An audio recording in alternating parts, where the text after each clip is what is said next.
承中異常ありません。よし。敬礼。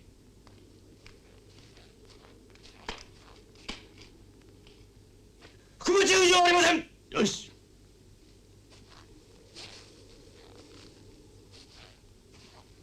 敬礼。進め。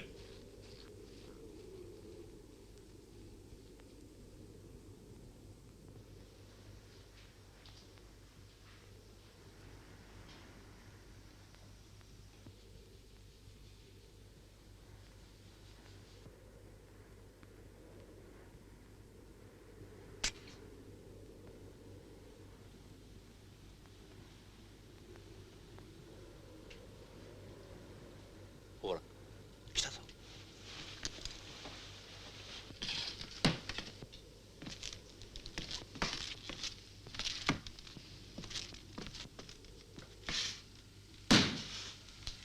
志願兵のためき寝入りだな。俺が今うちは安心して眠れんだろ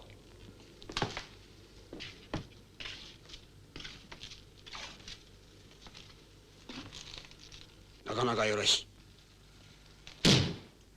周囲兵置きろ。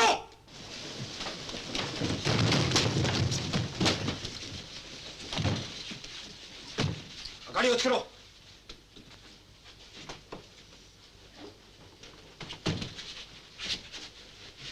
足を開いて歯を食いしばれ。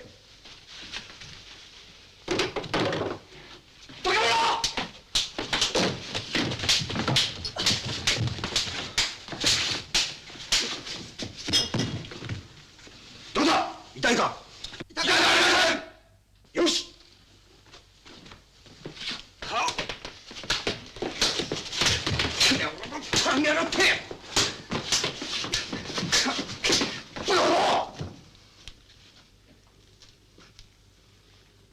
なぜ殴られたか分かるか。どうだ、お前分かるか。分からないです。何。はい、分からないであります。ありましか。よし、分からしてやる。こ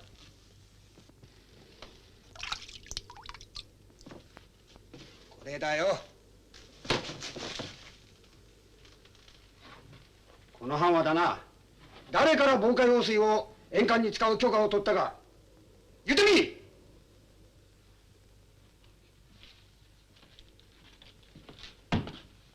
防火用水は常に清潔を保つように集合司令殿より達せられてるはずだ。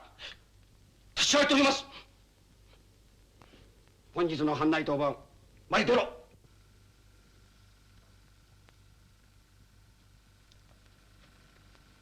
眼鏡を取れ。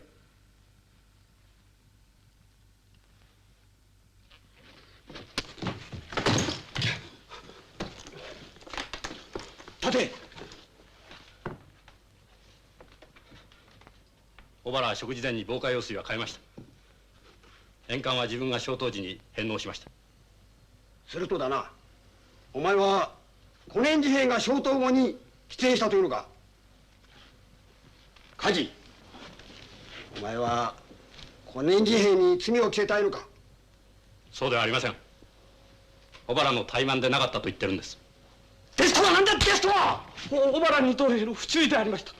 そうだよ、それを把握言えばいいんだよ。悪くありました。これがよくてたまるか。これから気をつけます。気をつけがでは遅すぎんだ。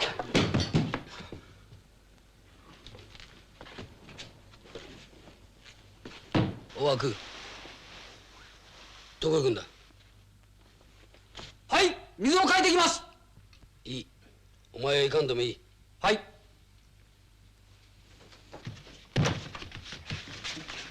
梶、貴様番内上等兵に反抗したな。反抗はしません。そう態度がでっけえって言うんだ。そういう反抗の仕方を誰に教わった。そこにいる新庄さんにか。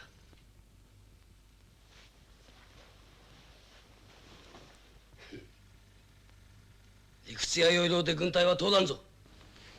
大学を出たからって内務班で下血はするな。文句は一切言うか。番内上等兵、水は返させるよ。任せてくれ。了解。後で報告に来い。はい。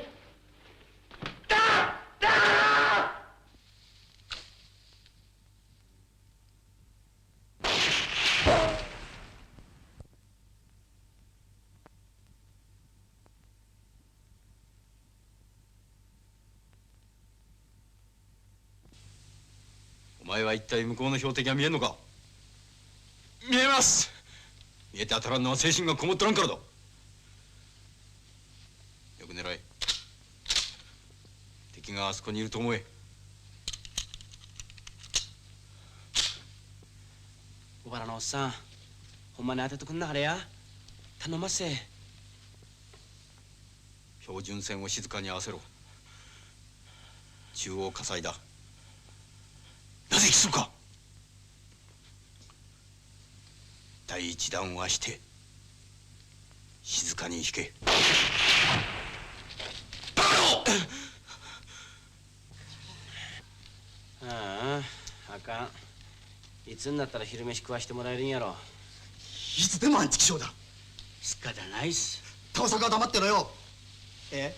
すっけたないで済むことかよ。他の者は何をしとるか。ガキみたいな面をしたって飯は食わさんぞ。梶。はい。お前こっちへ来て小原に教えてやれ。はい。時津。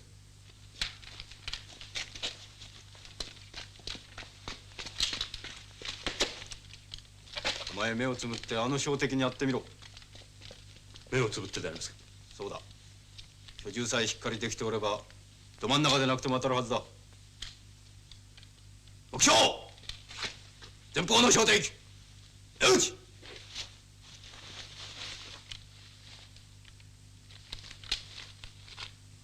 小原、火事の居住と引き金の落とし方をよく見とけ。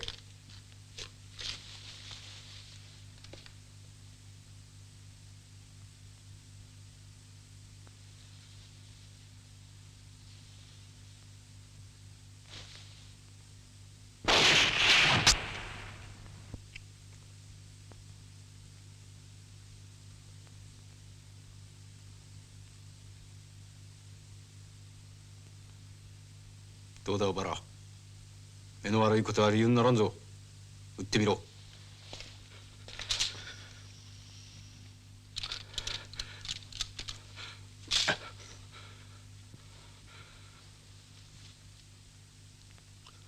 小原、気を静めろ。引き金を引くんじゃないぞ。握りしめろ。じんわりと握りしめるんだ。静かに。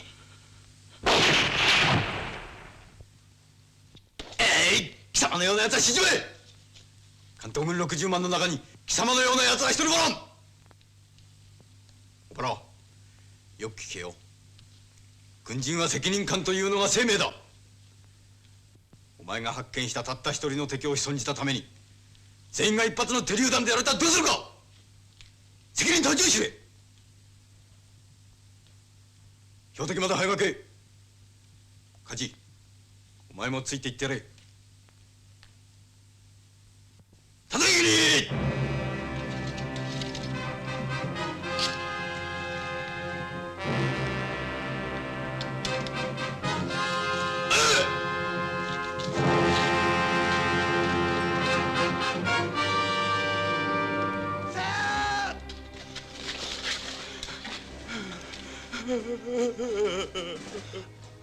お前ら泣くやつがあるか。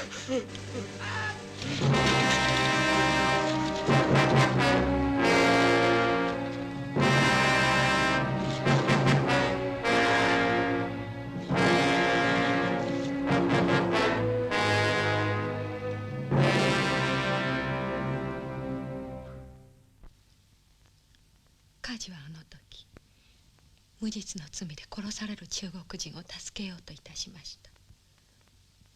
そのことが憲兵隊の方々の感情を害したのでございましょう。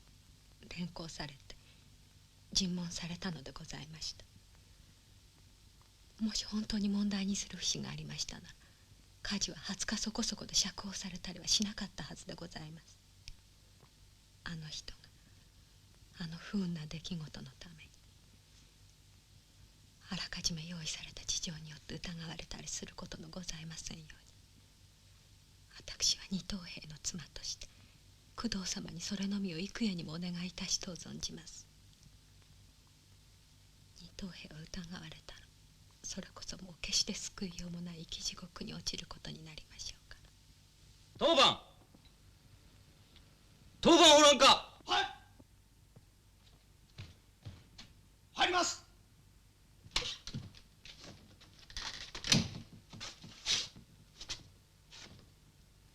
当番参りました。日野順位を呼んでこい。はい。17に敬礼しろー。行こう。やれ。申告いたします。山崎上等兵が2名衛兵勤務以上なく含まれました。よし。ご苦労さんでありました。ご苦労さんでありました。ご苦労さんでありました。ご苦労さんでありました。詳しいね。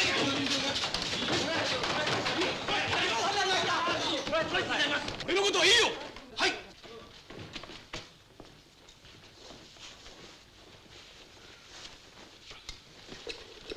自分のことをすりゃいいんだ。ご苦労さんでした。ご苦労さんでした。何かアラームはありませんか。抜いてください。いいよ。よくやるな、勝也。俺はビンタより洗濯の方が嫌いだった。嫌いでも逃げるわけにいきませんからね。俺のような万年一等兵のひょうたんなまずと違って火事や補充兵の採用欲だ。睨まれてることだけは忘れるなよ。分かってます。色のついたやつが採用欲だと人事係が困るんだな。なんとかボロを出してくれんことには。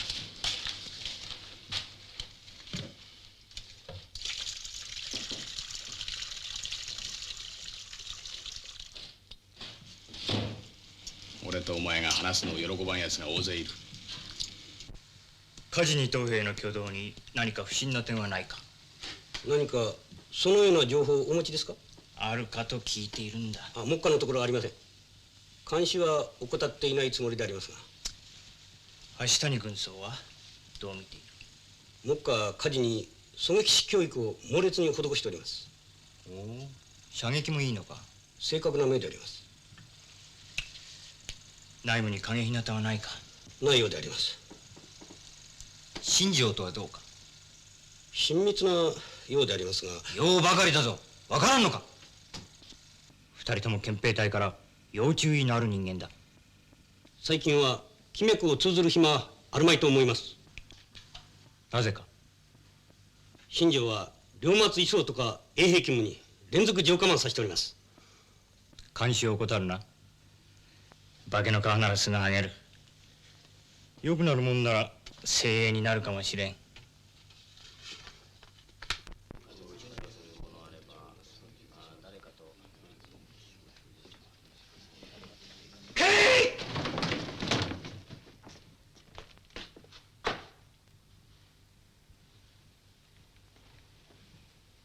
休め。そのまま聞け。午後の演習は取りやめ。午後は兵器検査。耳草ほどでも泥がついとったら承知せんぞ。夜は夜間演習。主として中軍間の警戒要領だ。続いて卒業戦闘訓練。どうだ、盛りだくさんで嬉しいだろうが。小川君。はい。手紙だ。梶。はい。あら。はい。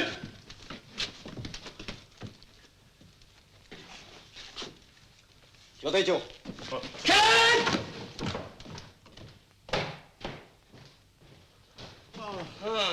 兵役検査か。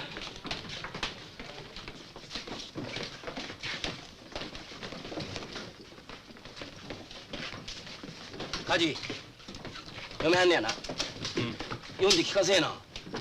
読まないんだ。我慢できなくなるまでな。しょうもない。せやけどカジの嫁はんいい女子やな。うちのすべては何さらしつけつかんね。おい、ほら。一気の検閲が終われば少しは楽になるだろうな。もう少しだよ、苦しいのは。俺はもう嫌になってきた。おい、つまらんことでやけを起こすなよ。つまらんことかな。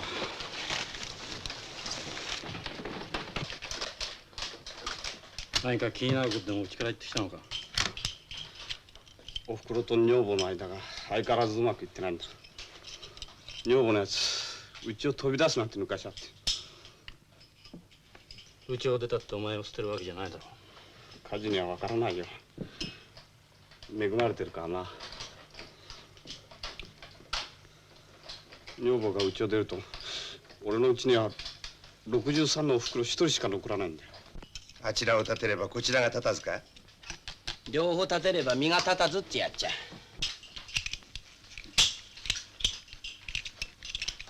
証人間違えたんだろう。抜いてみろ。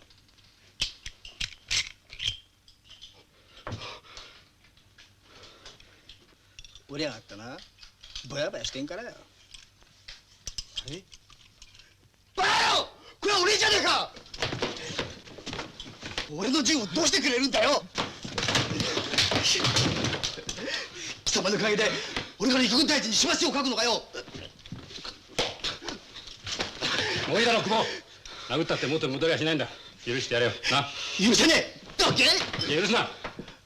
おう、余計なことしやがるな。カジ、てめえが若だってことはな、みんなが知ってるんだぞ。知ってるからどうした。赤い野郎好きなやつは一人もいねえってことよ。殴ってくれ。気が済むまで殴ってくれ。ヘレス！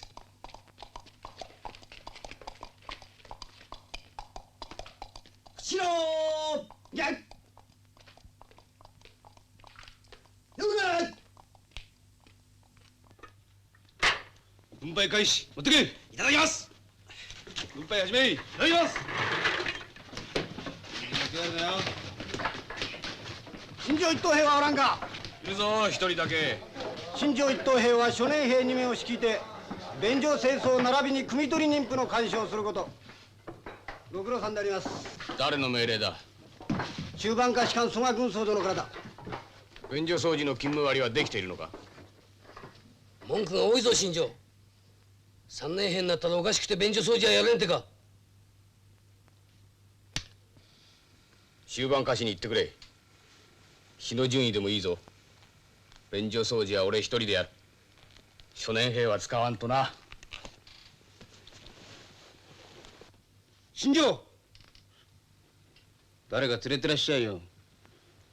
一人じゃうんちの木工担げないわよ。初年兵！誰も一緒に行かんのか。カジ、なぜ出ない。同じ赤踏んだぞお前たちは。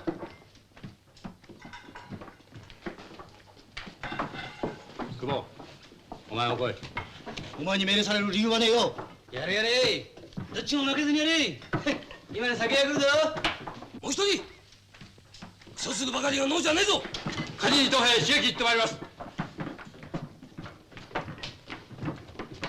イントへ便所掃除に行ってまいります。いいとこあるぞおっさん。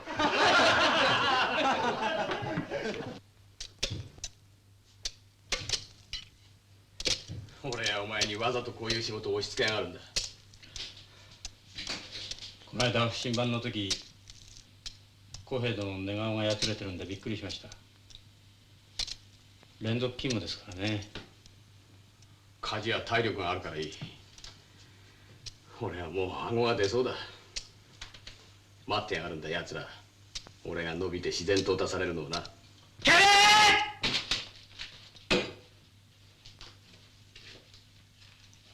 空中異常ありません。ご苦労。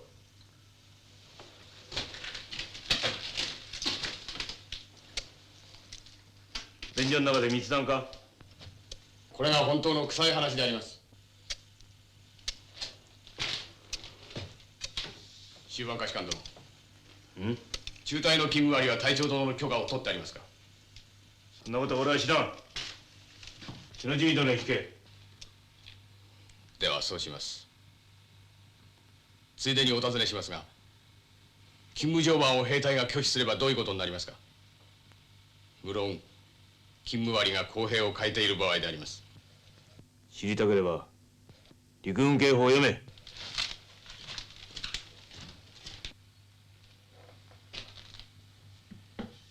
あんなこと聞いて大丈夫ですか？梶、俺はシャバへ帰りたいとは思わないが、ここから逃げ出したくなったよ。どういうふうにですか？さあ、どうやるか俺にもわからん。どこか知らないところへ行って振り出しからやってみたいという気はある。誰も知らないところへ行ってだ。そんなところがありますかね？ここを抜け出してもすぐに捕まってしまうとすれば、残る方法は一つだろう。国境は近いんですか？遠くはない。湖まで湿地帯ばかりだ。はまれば助からない。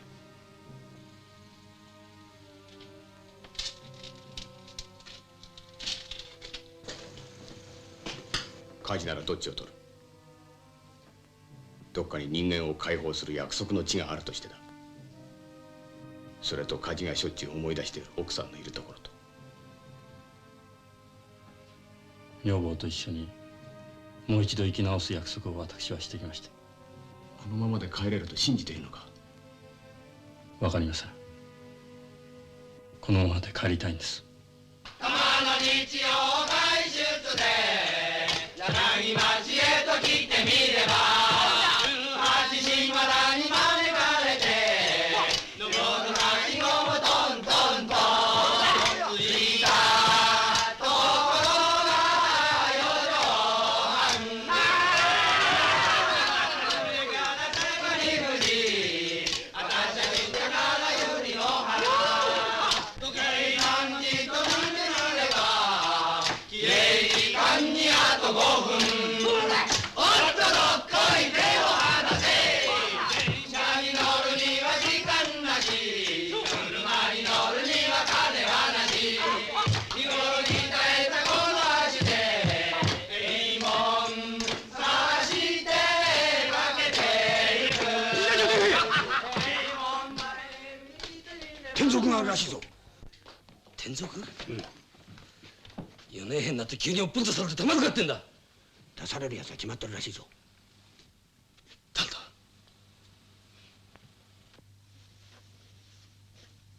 梶、刑法を持ってるか？はい。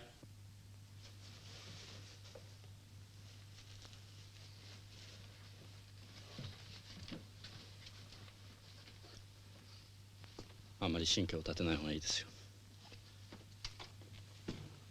刑法どうするんか新庄。梶、お前今新庄に何やら言ったな。何も言いません。言わん？おい、貴様公平に物を頼まれて何も言わんのか？上等兵殿、自分は何か今間違ったことをしました。そらそらおいでなすった。何を言ったんだよ。あんたダメよ。今日はお祭りじゃないの。ビンタ食ったら痛いわよ。新庄小平殿は疲れてるから読まない方がいいと言いました。おい聞いたか？初年兵が3年兵に指図するんだとよ。新庄小平殿はお疲れ様か？おい新庄、お疲れのところ恐縮でありますが、吉田上等兵をお尋ねしてよくありますか？聞こえないらしいな。耳の風通しよくしたのか？兵隊の喧嘩は両成敗だぜ、吉田上等兵。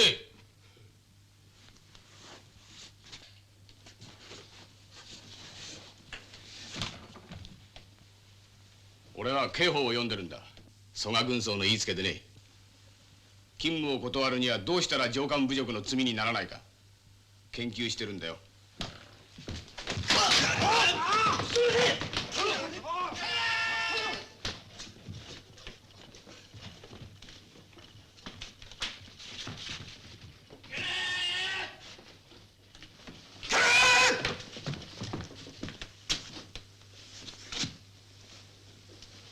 娘。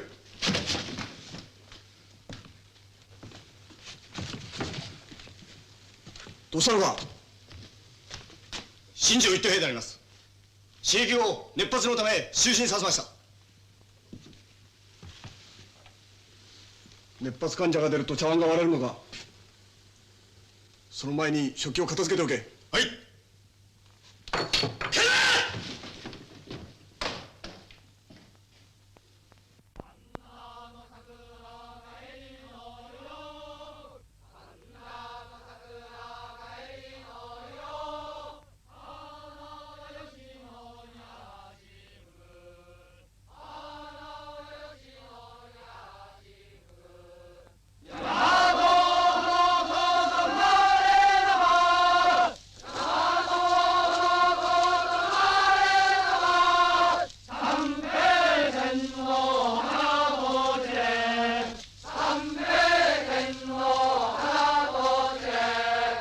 ご婦人がこんなところまで見えるとは無謀ですな。第一宿泊するとこもないの。どうしますか。あれさえすればいいんです。後のことは考えてまいりませんでした。上りの汽車は明日の午後だ。今夜野宿しますか。それとも夜道歩いていきますか。会わしていただければあとは歩いてまいります。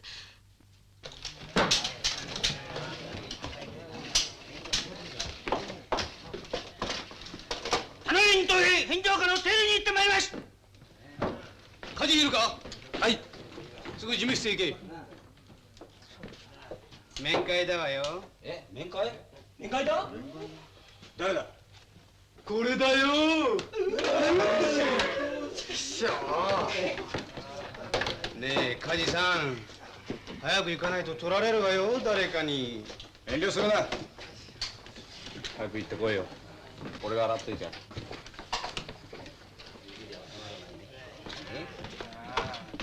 梶一等兵事務室行ってまいります。行ってらっしゃい。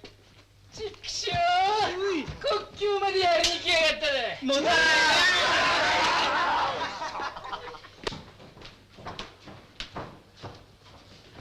おさんとへぶっかじゃに戻りました。佐藤にとへぶっかじゃに戻りました。よし、入ります。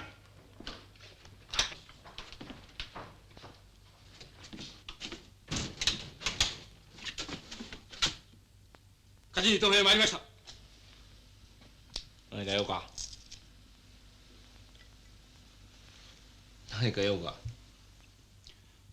火事に止め帰ります。ここで待ってろ。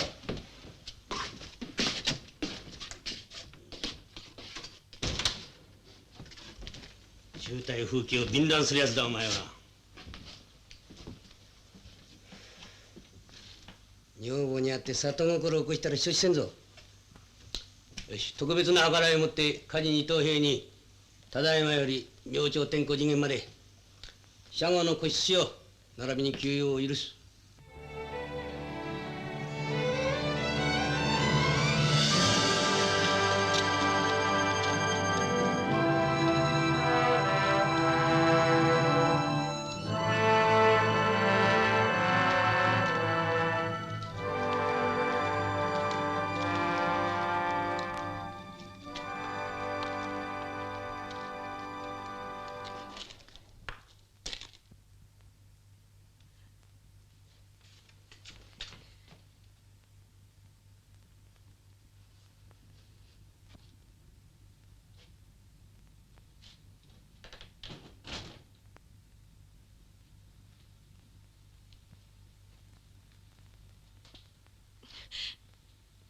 とうとう来てしまった。遠いのによく来られたね。変わったろう俺。辛いのね。慣れたよ。冬だとな大変なんだ。今日は野呂内に行ってきた。後で肉をもらってこような。君は痩せなかったね。安心した。せっかく来てくれても何にもしてあげられないんだよ。俺は二等兵だ。こっちも行って。向いてるよ。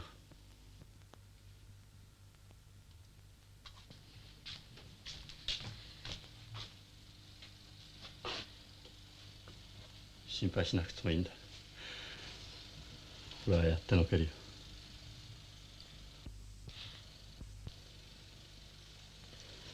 時間どのくらいもらえて？明日の朝まで。出てきた時より短いな。そんならいいのね。うん。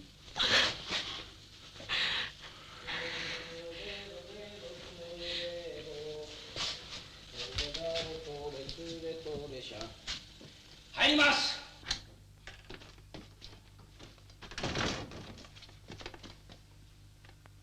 笹谷藤平梶班長殿の食事を持ってまいりました。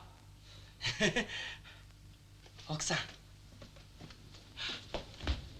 この肉はな、今日梶が打ちまして、ぎょうさん食べてうんと精つけなはれや。ありがとう。主人がいつもお世話になりますそうで。二等兵はお互い様です。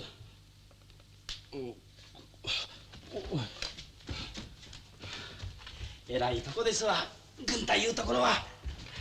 そやけど火事は幸せもんですって。こない寂しいとこまで面会に来てくれる女子他にいてしまへん。ほんまだす。あ、そや、時間がないよってに初対面で厚かましいやっちゃ生まれるかもしれまへんけどな、このところばんちに手紙出して、うちの嫁はんにたまには奥さん見習うて亭主のところに面会に行け言うてくれはらしまへんでっしゃろか。うちの嫁はん言うたらな、食うて寝て他のこと何にも心配せんねん。亭主がエロを難儀しおるで小平殿のところにぎょうさん土産持って面会に行けって頼ませ。安城な。笹谷藤平帰ります。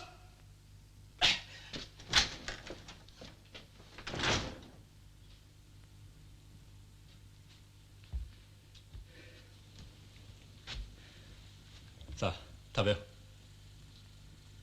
一期の検閲も終わらねえ少年兵がよ、女房と勝手なまねしくさって。関東軍が泣くよ。梶さんずるいわよ。あんた一人でいいことしてずるいわよ。お願いします。毛布だとよ。女房抱いて寝りゃ寒かねえだろ。自分のだけじゃ足りんか？よくあります。足ります。狭い布団で上んなり下んなりか。勝手にしやがれっしょ。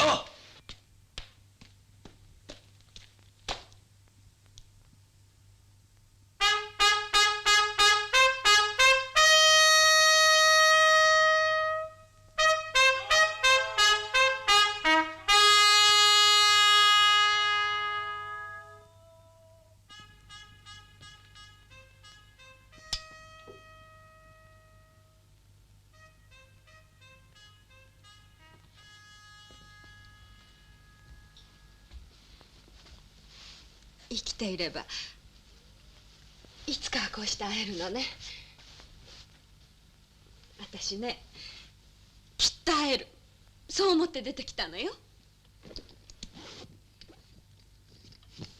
あなたが出征してからもね、渡来軍曹のやつ用もないのに時々来るのよ。あなたの手紙を見せろって。嫌なやつ。あなたが脱走するとでも思ってるのかしら。俺が脱走したらどうする？どこへ？国境の向こうへ。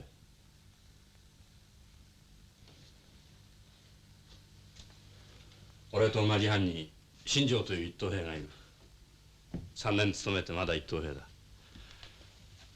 兄さんが赤い思想の持ち主で捕まったために恋人にも裏切られた。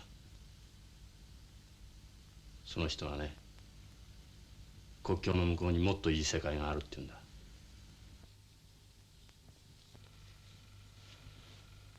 もっといいって。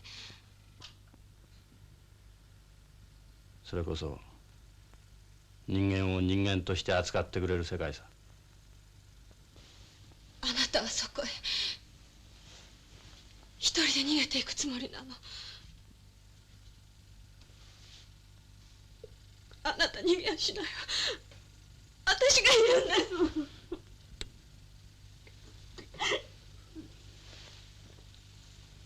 純一さんは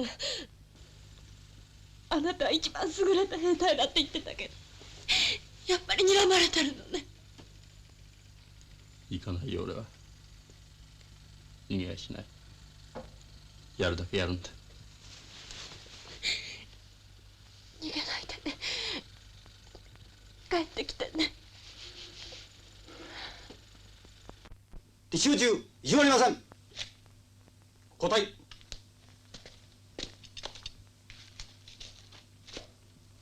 復務いたします。前へ進め。こちらでやめ。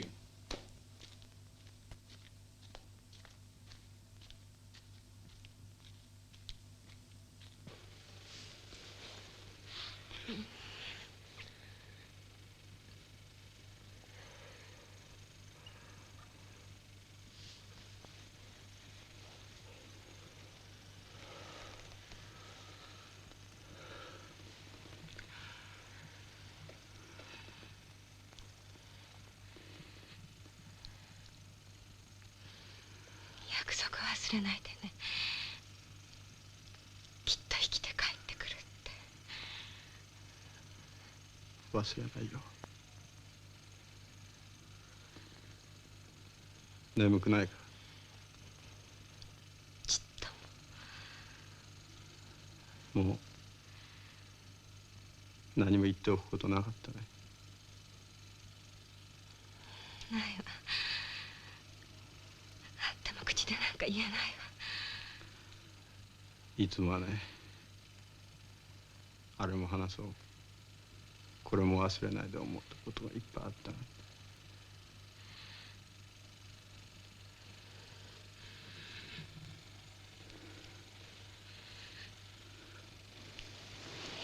私もよ。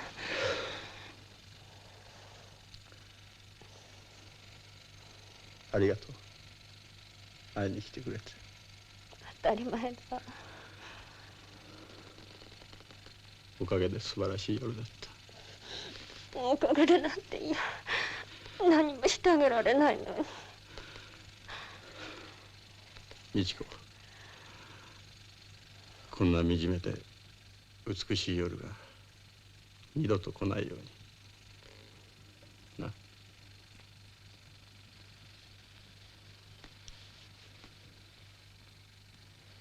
もしかしたら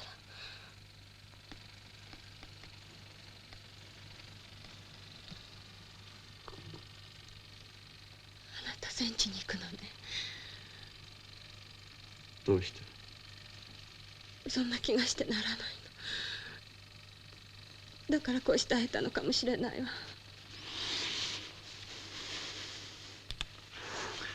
いやよ、きっと帰ってきてね。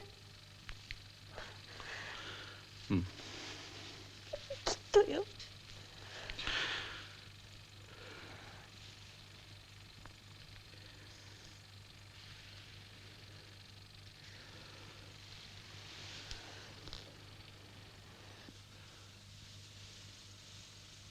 美智子、俺のわがままを一つだけ許してくれるかい。言ってなんでも。私あなたのためにここに来たのよ。寒くてすまないけどね、裸になってあの窓のとこへ立ってくれないか。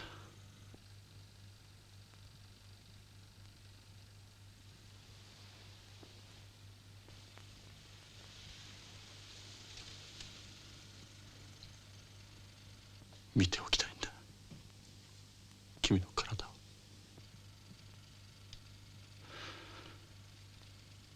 この目に焼き付けておきたいんだ。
私に何にもあげるものがないのよ。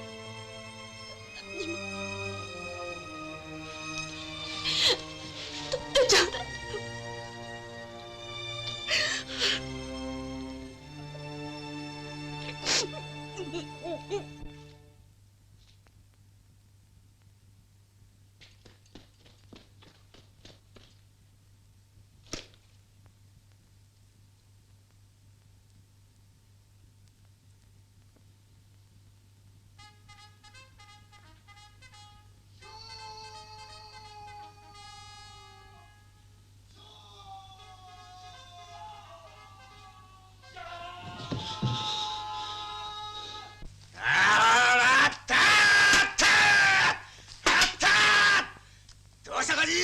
腰が抜けたか。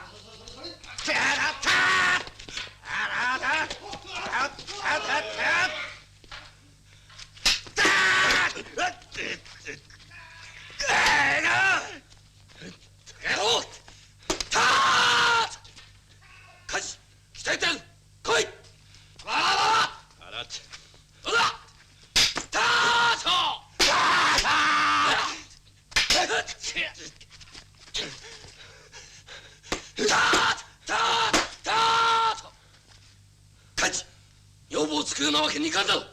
来い。お願いします。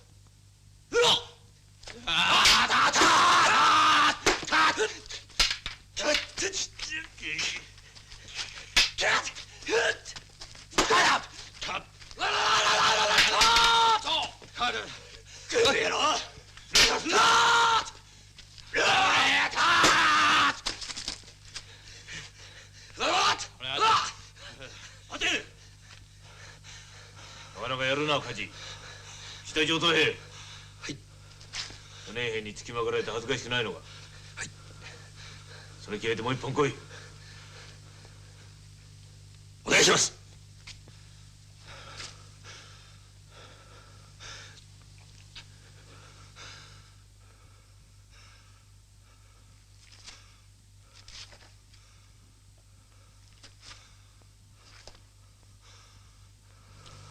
下がるな、梶。下がっては正気はつかめない。ここだ。ついてこい。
すぐに演習に出るから。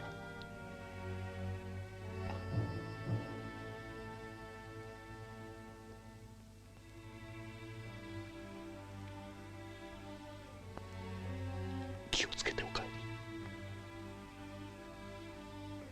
え。もうわからない。来てくれてありがとう。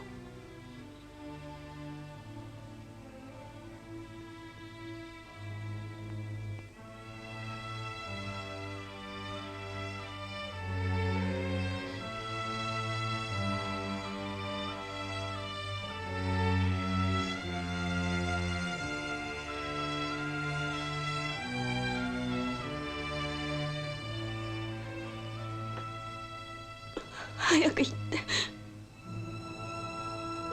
たまらないから。さよならシュウマイ。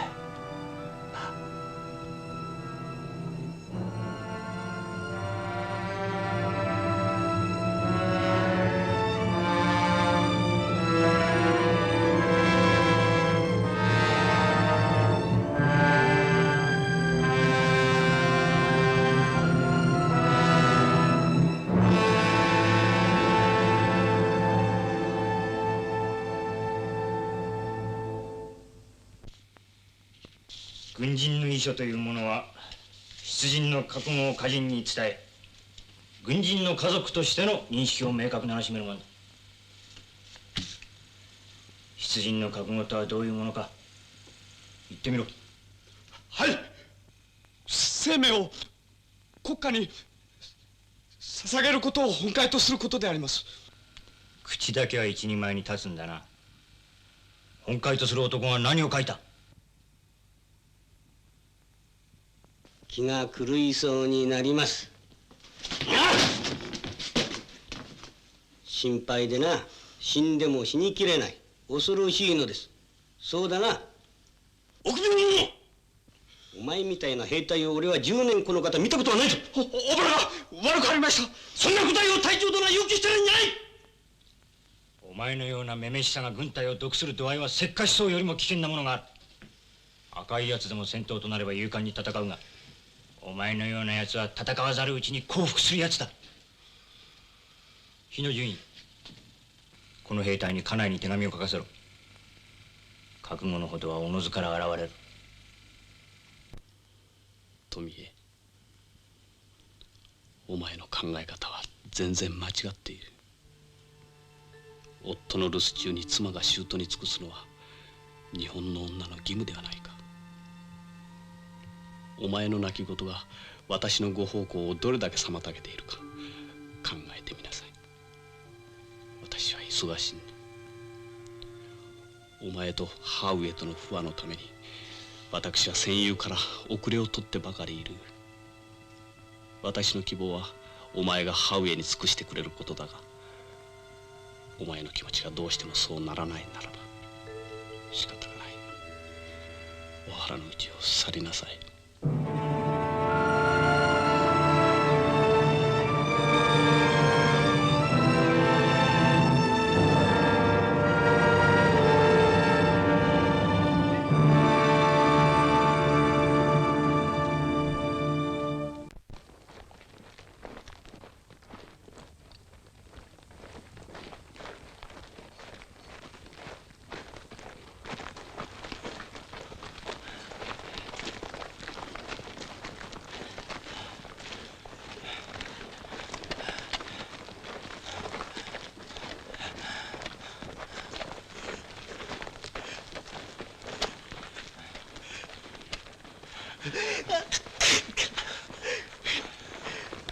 おらしっかりしろ。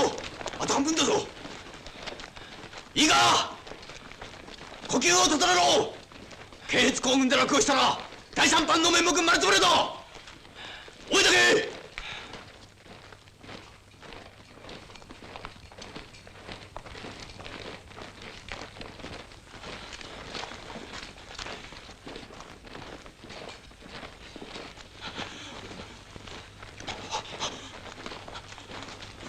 おらしっかりしろ。ほら頑張れ。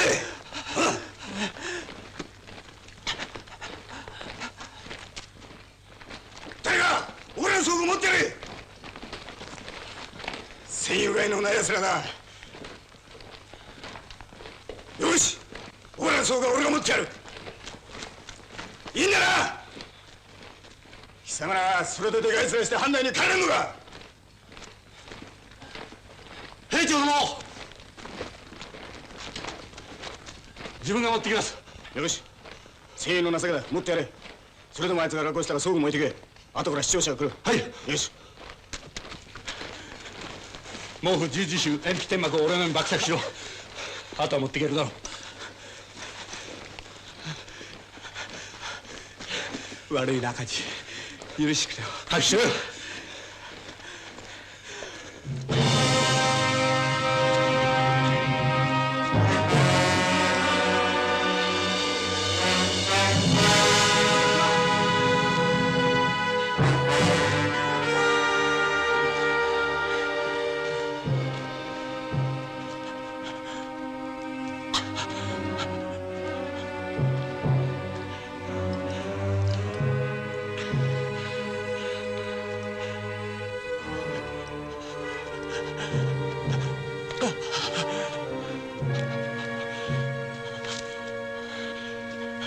休ませてくれよ。ほら、お前の装具は10キロは軽くなったはずだ。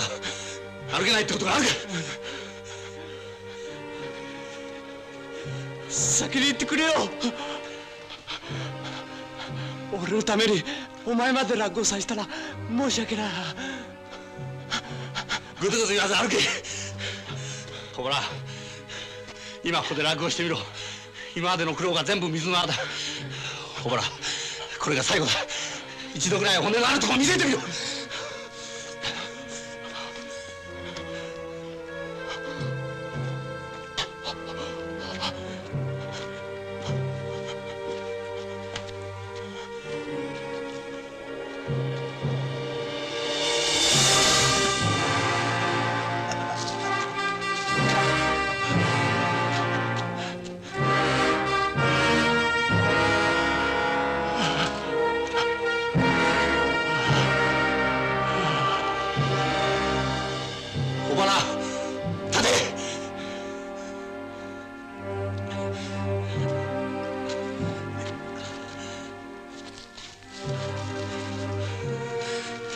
立て、おばら。もうダメだ、捨ててくれ。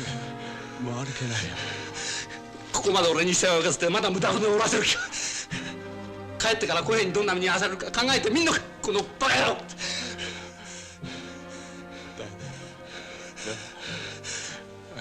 勝手にしろ。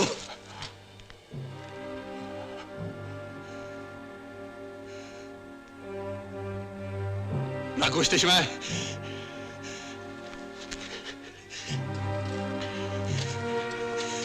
行くぞ俺は。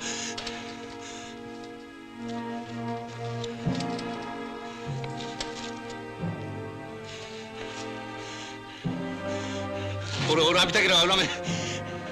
お前は勝負を途中で放棄したんだ。俺はしないぞ。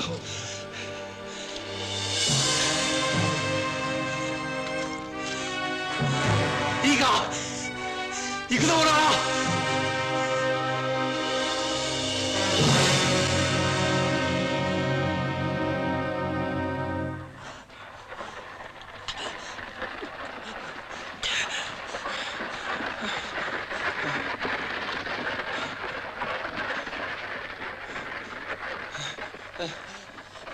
お疲れでありましたね、諸年兵殿。この野郎。お早いお月でありました。おい、立て。待てだぞこのつらい腰。飯ばっかり食いやがって。立て立て立て。このバカ野郎、シャンとしろ。そら水もかけろ。とら行軍で落語して車に乗って帰ってくるようなやつは男じゃねえよ。お前らそれでまたぐらにギターぶら下げてねえのか。そんなのそれで使い道があるなあ。おばら、ほら手が伸びてないわよ、手が。10内だから面出せ。客を呼ぶんだ。ねえお兄さん、寄ってらっしゃいよ。ねえメガネのお兄さん、やれ。やるか。やれやれ、小原庄助。小原章介さん、なんで新書を潰した朝寝朝酒朝ぼんぼ大好きで、それで大原へばったへばったへばった。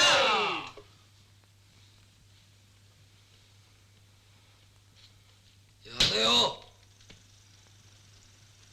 ちょいと兄さん寄ってらっしゃいよ。色気が足りねえよ。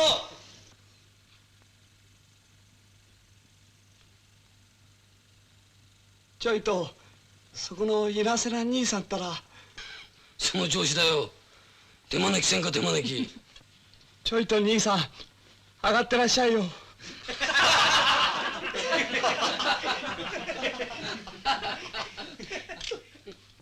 誰かこいつ買うやつおらんか。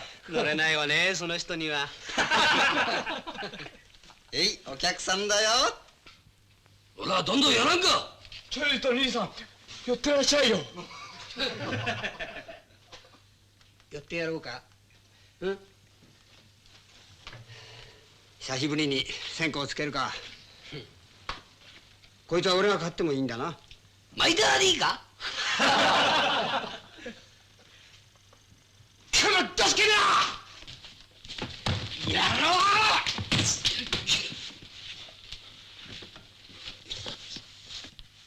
歩兵はな、おばらよく聞けよ。女郎みてえに車に乗っては帰れんのだ。歩いて帰るんだよ、歩いて。俺たちが少年兵自分にはこんなもんじゃなかったぞ。ありがたいと思え。か野郎、もったいな。くそよ。てめえみてえなやつは死んじまい。借りた本返すよ。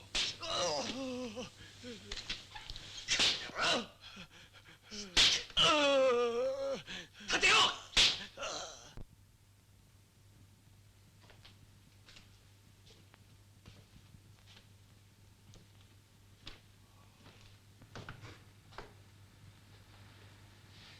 俺便所に行ってもいいかな。高い立証中にそんなことして巡察でも来たらただじゃ済まんぞ。社外に見回りに行ったと言ってくれよ。勝手にしろ。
どうせ死ぬんだ。いつか。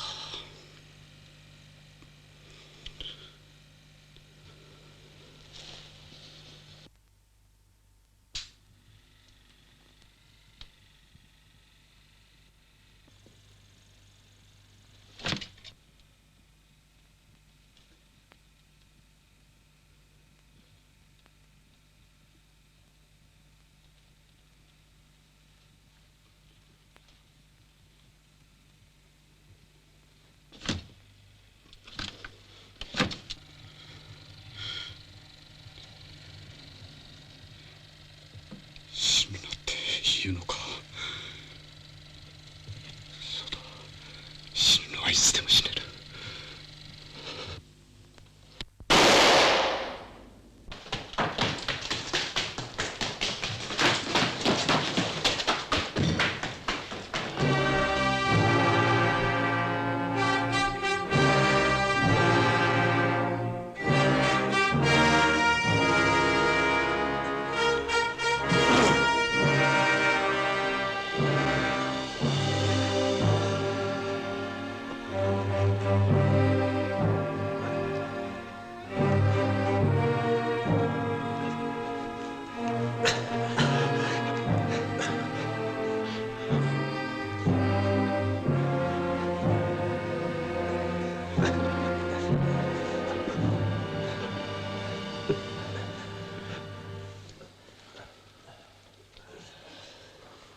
どうだ、少しは反省したか。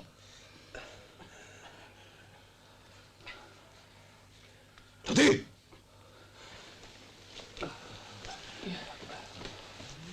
気をつけな。お前たちの精神は腐っておる。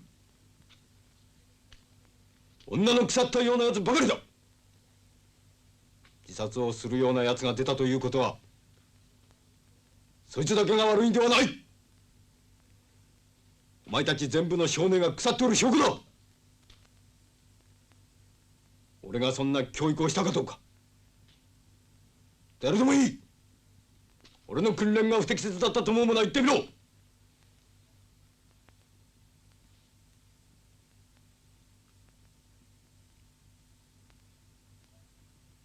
よし、送れ。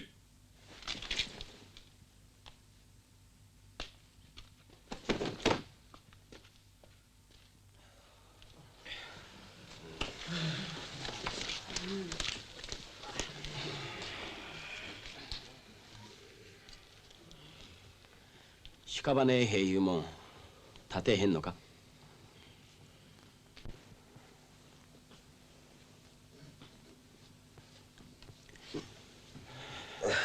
死んでしもうたんや。せめて人間らしゅう。おばらのやつ死んでまでたたりやがる。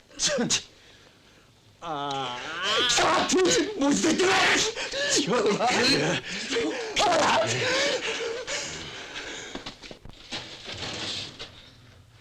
どうしたんだ。えらい勢いだな。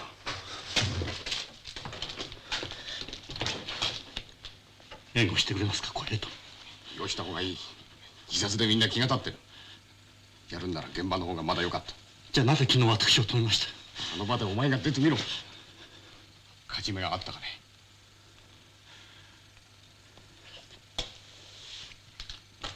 小平殿は巻き添えにしません。とにかくやってみます。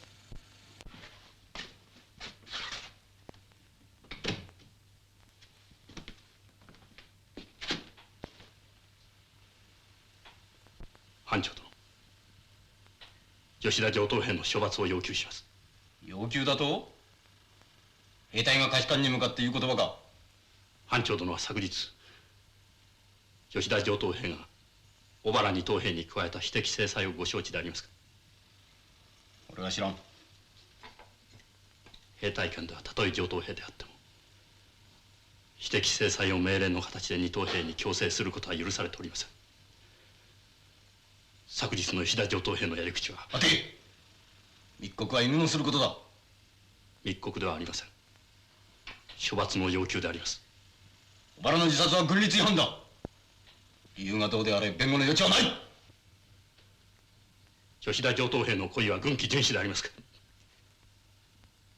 抵抗する方法を持たない二等兵に女郎の真似をさせるということ。誰。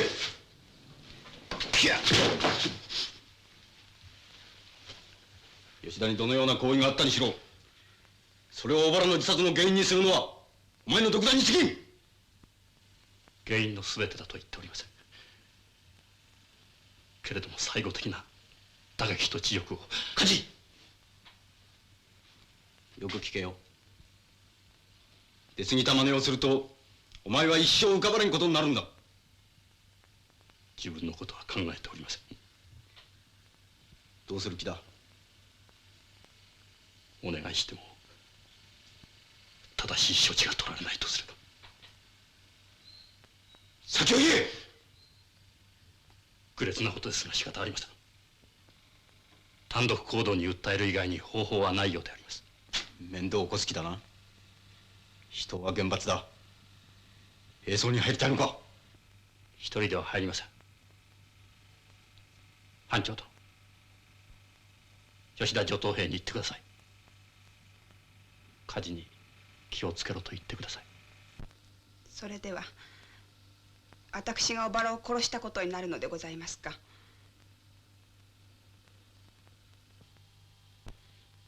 そうでなかったとは申しません。わかりました。私があんな手紙を出しさえしなければ。残酷なようですがそうです。私も同様です。私は検閲行軍の途中で小原を落語させました。小原を助けて歩いては私自身も落語するからです。もし私が一緒に落語してやったら。一緒に落語してやるなどという不届きなことは軍隊ではありえんのだよ。落語しますとどうなるのでございますか。順位殿にお尋ね願います。落語者は兵隊のクズだ。中隊の恥だ。小原の自殺は恥の上塗りをしたのでございますね。そう考えてほしいですな。落語しますと何か特別な扱いを受けるのでございますか。そのようなことはありません。ただ弱兵として進級が遅れるだけです。信じられないのでございます。あんなに優柔不断だった人が自殺しますには何かよほどのことが。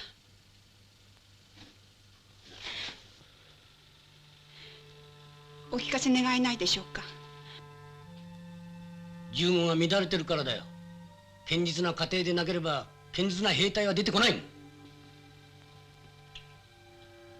詮索なさらない方がいいでしょう。こうお考えください。小原のある部分はあなたとお母さんであらかじめ殺しておしまいになった。残りのある部分は見捨てた私が殺したのです。あと残り全部。もういい。お前帰れ。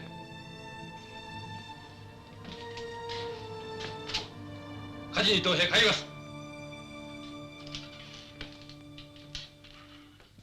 お前は支援を含んで上等兵に復讐を企図しているというが本当か。答えろ。火事はまだ軍規違反をやっておりません。吉田上等兵はすでにやりました。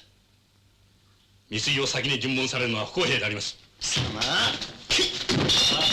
隊長殿に向かって何と言ったの。構わん、言わせてみろ。はっ。いえ、吉田上等兵は落語して城をし尽くした小原に極悪な私的制裁を加えて自殺に追い込みました。これが罰せられない理由をお尋ねしたくあります。お前は公軍力こうだったな。そうであります。当日どういう扱いを受けた。当日は優遇されました。吉田が何かしたか。何もしませんでした。お前が落語したらしたと思うか。そう思います。お前の言う私的制裁を受けたのは小原だけか。3人ともであります。全部吉田がやったか。全部別々であります。3人とも自殺したか。違います。小原だけだな。そうであります。ではお前が吉田だけを糾弾する理由は何か。小原は自殺したからであります。何でありましたら3人に対する加害者を全部糾弾してもよいのであります。黙れ。吉田に支援を抱き隊の秩序を撹乱する魂胆はおのずから暴露しておる。小原の自殺さえもその口実に過ぎんのだ。お前は入弱者の自殺を小年次兵の責任に帰して軍隊の命脈を根本から暴読しておるのだ。自分は吉田上等兵のみ責めてるわけではありません。内務生活の不条理がたまたま吉田上等兵に最終的な形で現れたから吉田上等兵の処罰を要求したのであります。小原の自殺の原因は家庭の事情ではありません。では何だというのか。お前はなかなかのお弁だ。言えんことはあるまい。何だというのか。答えろ。原因は軍隊であります。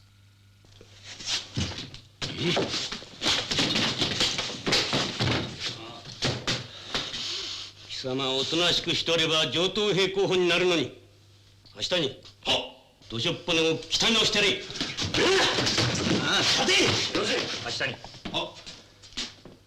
梶、改めて言うが死闘は禁ずるぞ。犯せば直ちに孔明の罪に問う。よし、帰れ。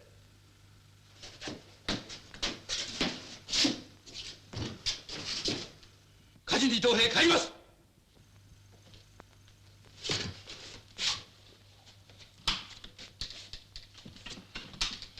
なかなか度胸のある男だな。ああいうのが働く兵隊だ。日野順位、進級選考の時にあれを漏らしてはならんぞ。あれをでありますか。そうだ。現役の上というわけにもいくまいが、右翼で進級させろ。星の数が増えれば気持ちも変わる。人間もバネみたいなもんでな。押さえつけると跳ね返りが大きい。ああいう反骨のあるやつはあまり追い詰めてはならんのだ。小兵並みの勤務につけろ。どうせ中隊は近日中に国境へ出るからな。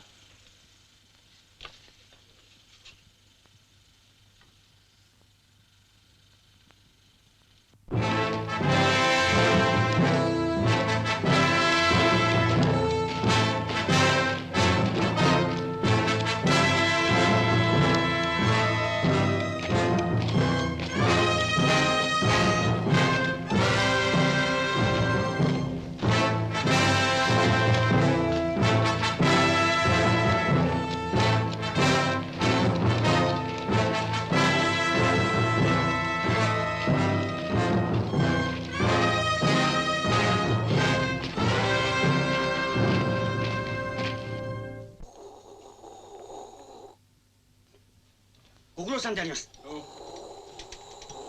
いつここへ来たんですか。半数交代で今日だ。お前は出たきりか。ほとんど同賞ばかりで。日野順位のやりそうなことだ。しかしいい手ですよ。私はもうだいぶ答えてきた。こう熱くちゃな。気をつけろよ。参らせよったってそうはいきませんよ。吉田のやつどうしてますか。短気を起こすなよ。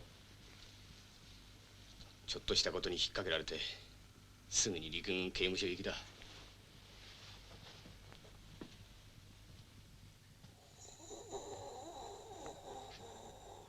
国境だな、ここは。本当の。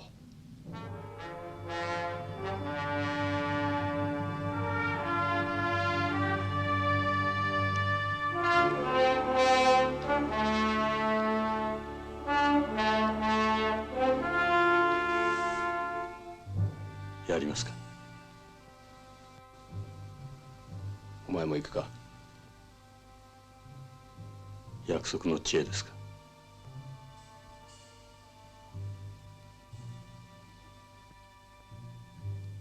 越境したらどうするんですか。向こう様次第さ。あっちへ行けば人間の自由が得られると無条件に信じられますか。無条件じゃない。比較の問題だよ。関東軍を逃げ出してきた男を何に使います。道具ですよ。大きな約束の小さな道具ですよ。民族平等の原則を疑うのかい。小平殿ほど無邪気に信じないだけです。日本人は何をしました。侵略国から逃げ出してきたからってそれが思想潔白の証明なんかになりゃしないんだ。脱走兵でしかない。何を言いたいんだ。向こうの畑にきれいな花が咲いてるからってこっちを捨ててっていいもんか。自分にはそれができないんです。俺だ、日野陣医だ。聞こえるか。今日中に梶を中隊へ返せ。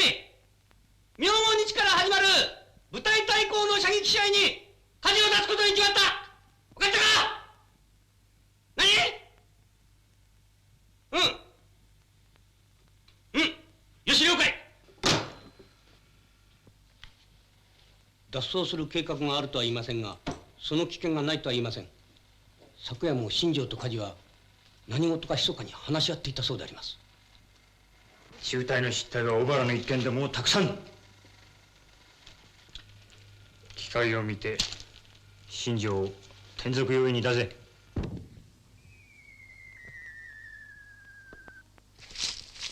新庄旦那、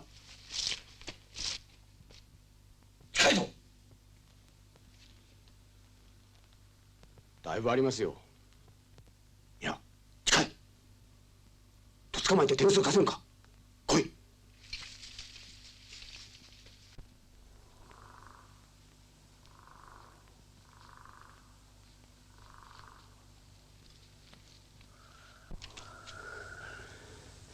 何も見えませんね。何も見えんか。もっと向こうだったかもしれませんね。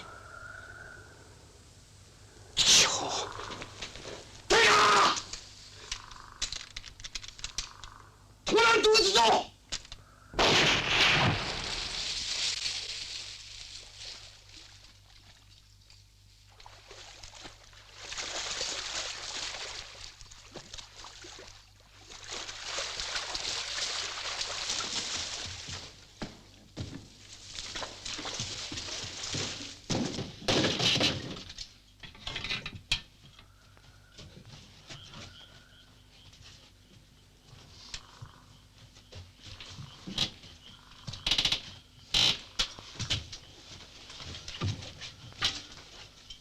魚を取ってたんですね。追加されて驚いて逃げたんですね。魚を取ってたら犯人じゃねえって言うんか。この野郎！だな。信号弾を上げたのは白状しろ！日本老爷，饶了他们，他真的却是钓鱼的。新庄、何をぼやっとしてるか。この野郎、文章書聞いてけ。しかし犯人でなかったら面倒なことになりますよ。バカ野郎！こいつは犯人にすりゃいいんだ。そんな無茶な。俺の言う通りにしろ。老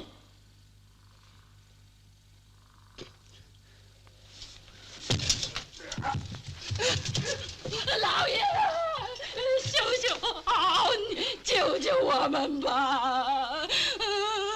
你在干什么？你在干什么？干什么你？啊！不行，不行，不行！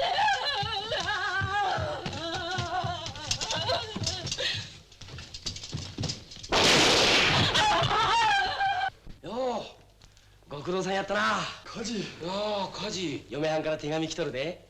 痩せたな、梶。そうか。来週はな、俺が出されるらしいんだ。辛いか。普通だったら大したことはない。3週間に3通もやで。あ、それからな、小原の嫁はんが第3班の皆さんへ言うて挨拶状をよこしたわ。なんて書いてあった？申し訳ありませんなんだいうことや。死人に口なしやさかい、どないしても自殺の真相が分かりません。そない書いてあるわな。吉田のやつどうしてる？正規ご命での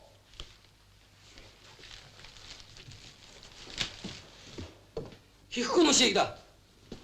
1、2、3、4と一人足りんな。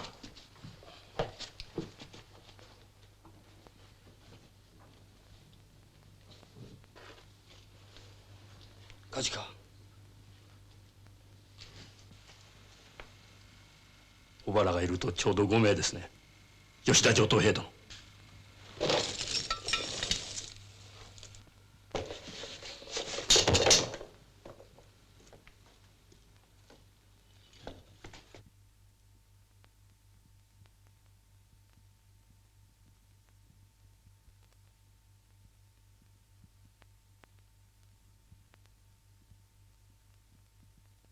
おい、吉田。新庄のやつ、番内が捕まえたスパイを逃がしたらしい。今、日野陣医とこしょっぴかれてな。おう、梶、しばらくやったな。お前の兄貴は刑務所行きやで。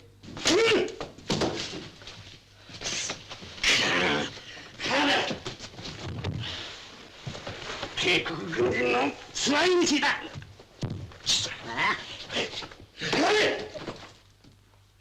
犯人は万内上等兵が射殺したから貴様は重衛曹で勘弁してやる。いずれ貴様も一度は入れることになるだろうと思ってさ。のびだ早くしろ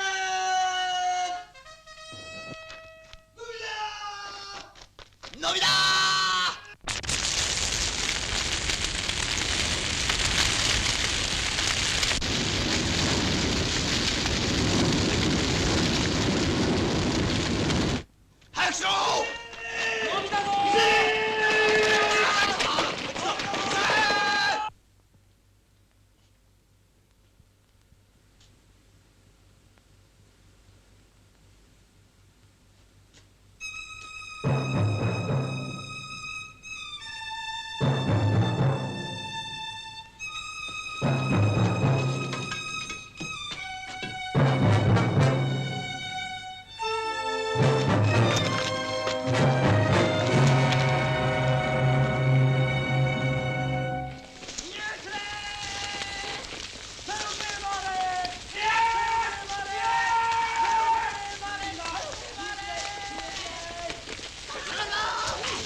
ぞ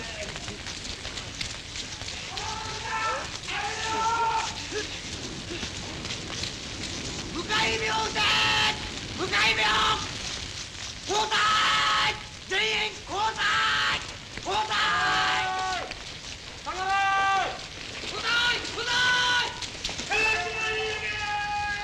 下がれ下がれ現在地点より防火線を割れ止まれあれは誰だ。そうかれそうかれ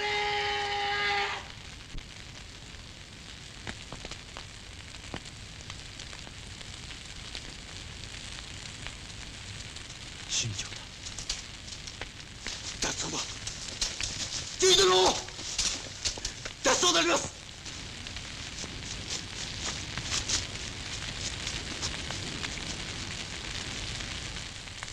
新庄でありますジェイ殿草岡で待て火事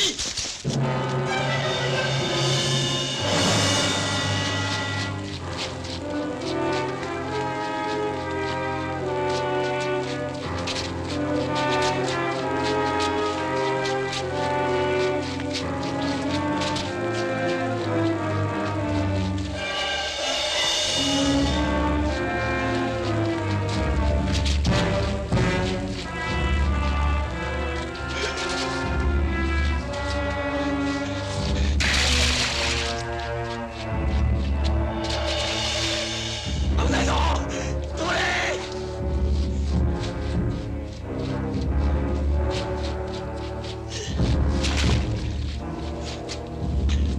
非常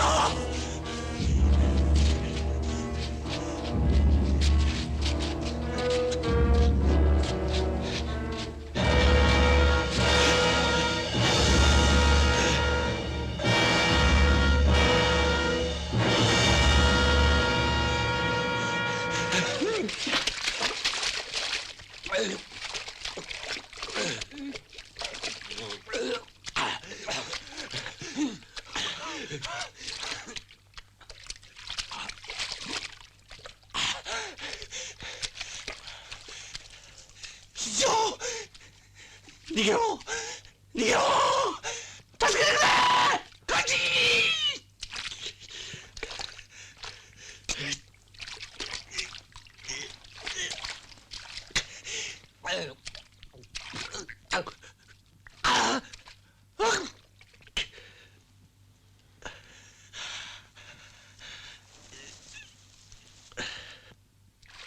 待ってくれ待ってくれ火事火事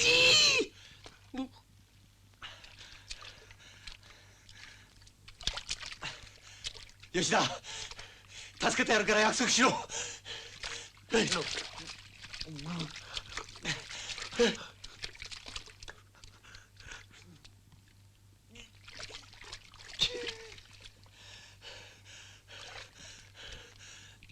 おい聞こえるか。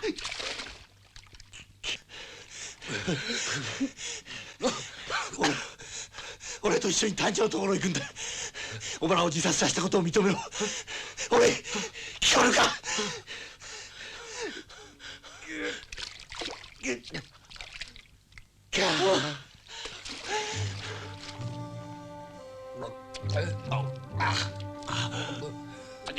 よりだ。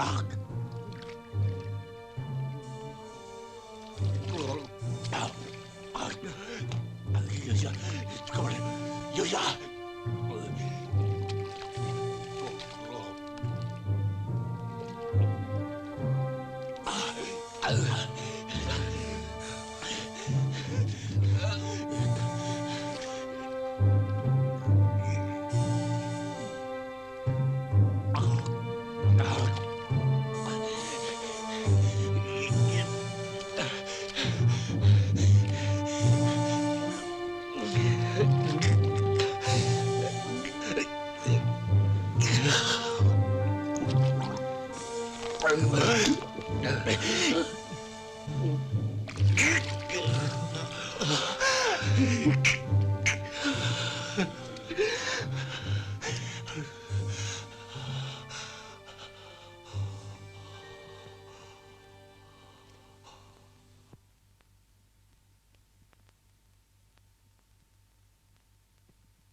よく助かった。覚えてないでしょ。1時間おきにカンフルを打ったんですよ。もう一人の人、お気の毒に手遅れだった。流行性出血熱ね。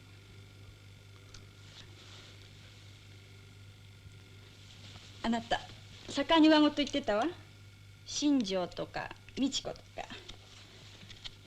恋人、それとも奥さん？両方です。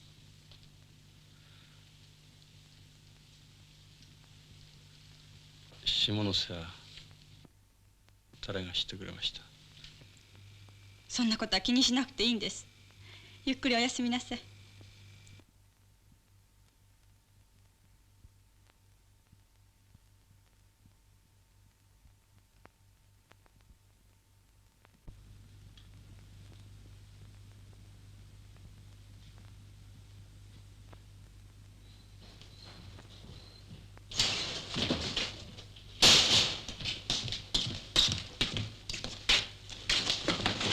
石一等兵だな。はい、そうです。貴様何年兵だ。はい、3年兵であります。同年兵だからって容赦せんぞ。おい衛生長、お前はまだ患者の扱い方に習っとらんのか。貴様何年兵だ。3年兵の一等兵だ。3年兵で兵長は優秀なんだろうが、あんまり伸ばせんなよ。なんだと。テーブの弾もらって内地総監企んだやつを殴ってどこが悪い。罰するなら規則通りにやれ。俺たちは患者だからな。夜中にわめき散らされたんじゃたまらん。丹下一等兵だな。よし、その覚悟忘れるなよ。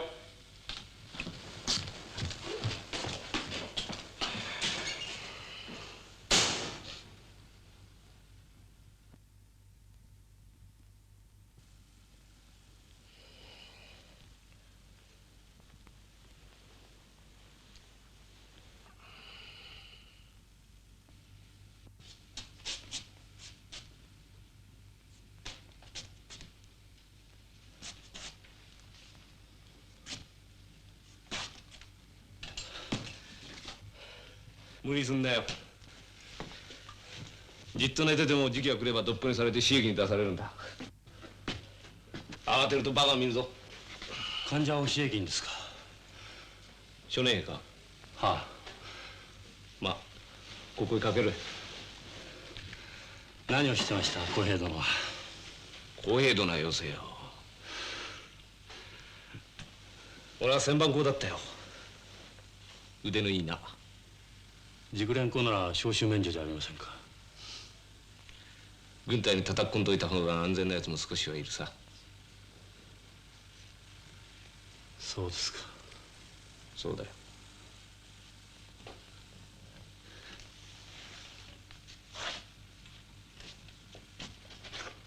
こら、そこの兵隊突破にいつからなった？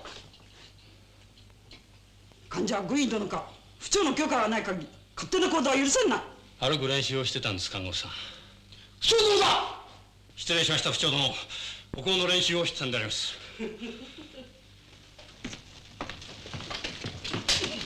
何が欲しい？水上兵長。は。この病室は頼んだ。陸軍病院は遊び場ではない。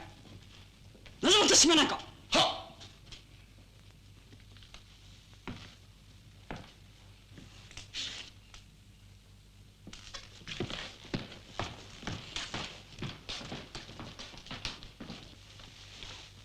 こら、勝手に歩くとビンタだぞ。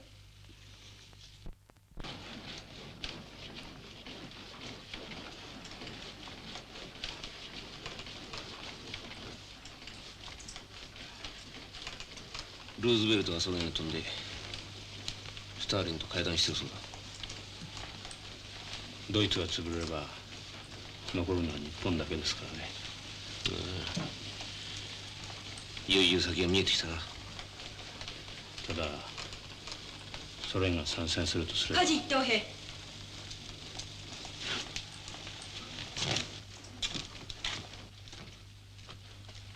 丹下一等兵の減隊復帰が決まりました。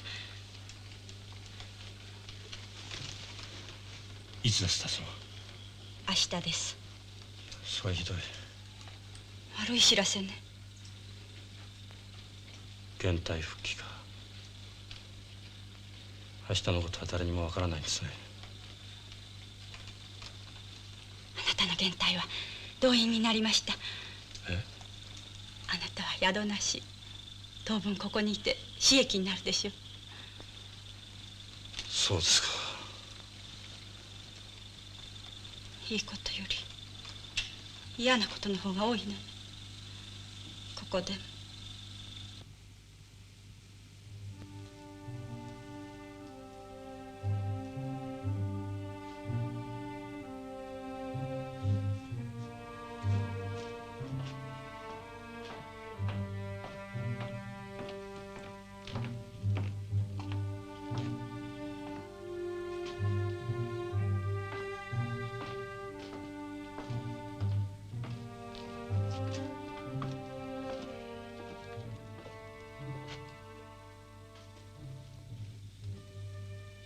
あんたにはもっと話し合いたいことがいっぱいあった。またどっかでよ。会いたいやつに会えるもんさ。昔僕がある男から人間の隣には必ず人間がいるもんだと言われたことがある。それをあんたが実証してくれた。買いかぶるなよ。しかしその言葉はもらっとこう。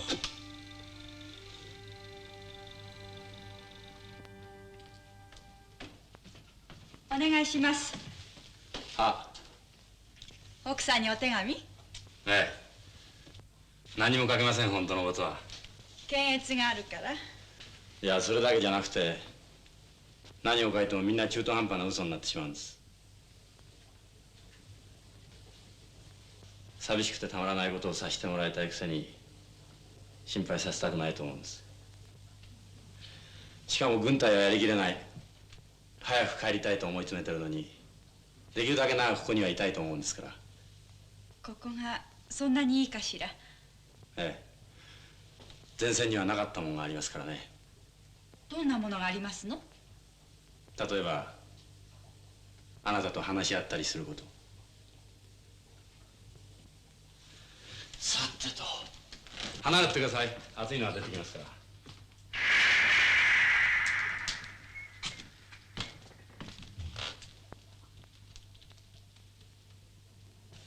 いいんですか、ここにいても。いけないでしょう。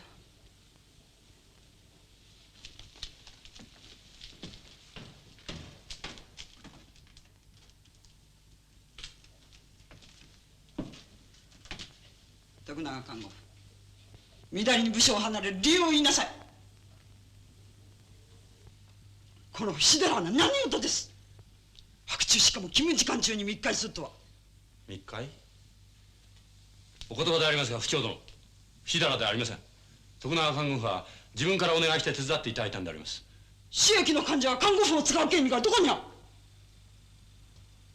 それを犯せば密会と捉えても申し訳はできない。府長殿、私が勝手にここへ来たのです。文句はいらない。早く出てけ。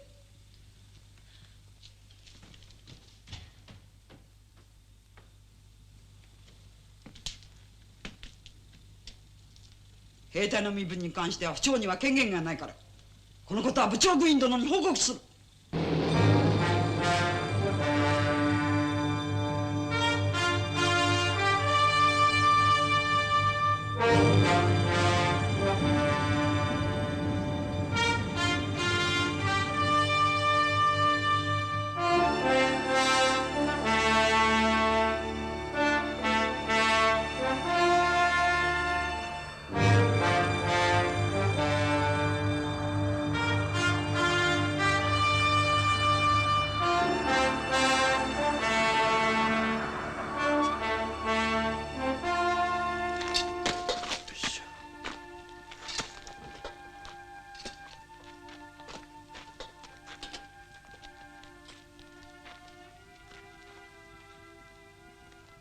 お世話になった挙句に仇をしたような気がしてなりません。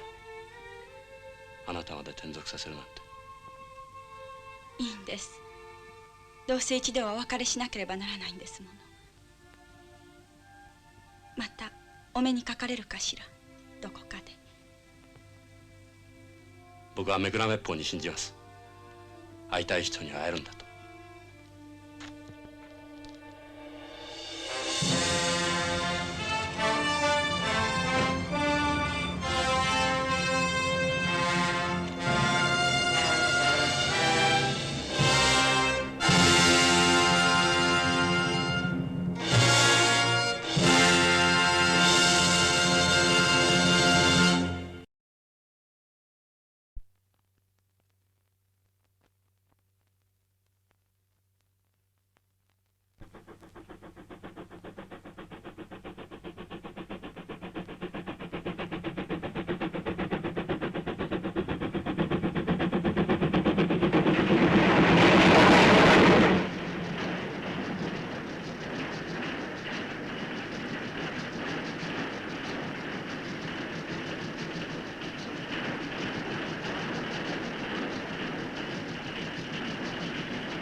永久陣地にずらっと丸太の大砲じゃまるでお前かかし戦法じゃねえかな。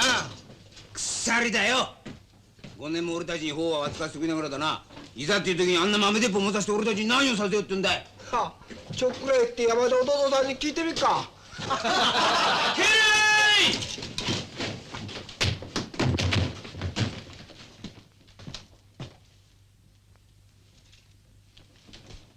この藩にカシという一等兵はおらんか。はい、おります。しばらくだったな、カシ。生きとったか。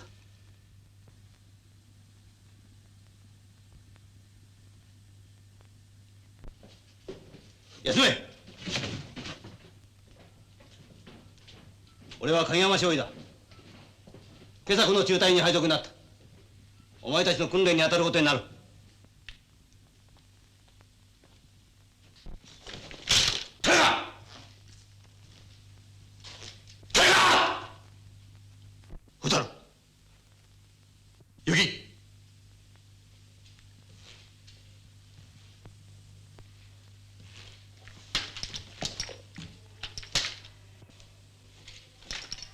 生中銃砲経営者または戦車の音約10分間、その他一番ありません。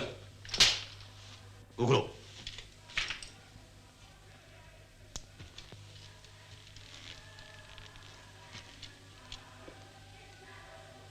あれは何だ？祭日でしょう。花火が上がりましたから。そんなことはないはずだが、ヨーロッパで戦闘が終わったんじゃないか。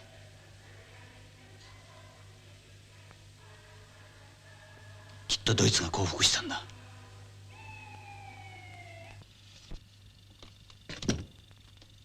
近いうちに初年兵が来る。その教育をお前に手伝ってもらいたいんだ。どういうふうに？今度来るやつは20歳から44歳までの現役と第二国民兵がほぼ半々だ。銃砲上がりのやつが野球を入れるとどういうことになるかわからん。怪我人続出だ。どこでもないさ、初年兵教育は。だからお前に助手を頼みたいんだよ。よしてくれ。羊の関係が廃業したと言ったはずだ。俺は隊長に小銃班の教育助手は火事にやらせると報告したよ。お前はいずれ上等兵にする。上等兵の餌を出せば俺が引き受けると思ったのかい。そうは思わん。お前が助手になれば初年兵が泣かずに済むと思ってな。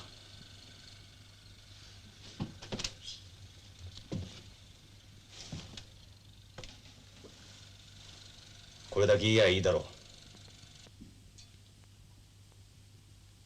引き受けるとすれば交換条件がある。なんだ？内務班の編成を根本的に変えてほしい。古年次兵を初年兵と話して別の班にするということは教官殿も賛成なんだな。そうであります。班長殿が賛成ならば隊長殿の了解は得られると言ってます。お前が絞られるのが辛いからそう言うんだろう。それもあります。しかし全部ではありません。今度来る第二国民兵には40歳ぐらいのがだいぶいるそうです。2ヶ月ぐらいの教育期間に内務班であんまり厳しくやられるととても教育など頭に入らないと思います。自分が初年兵の時の経験でも自殺が一人ありました。そういう不心得者が出ないようにするのは我々お前の任務じゃねえか。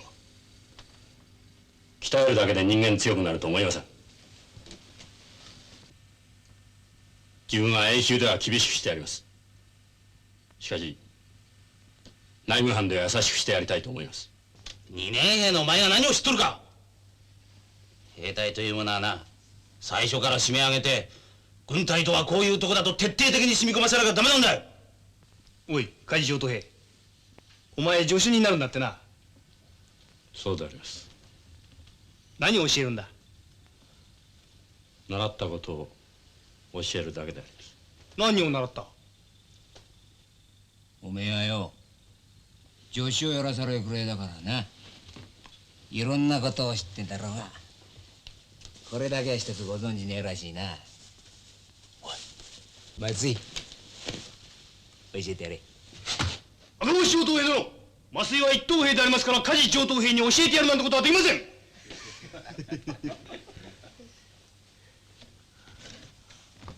てめえ上等兵になってからって変化すんだよ。てめえバッグを何本食った。15分のビンタはもう一度食ってる。お待て。1号発送や。梶さんよ、お前は歩兵生え抜きの上等兵だ。麻酔のビンタ取ったっていいんだぜ。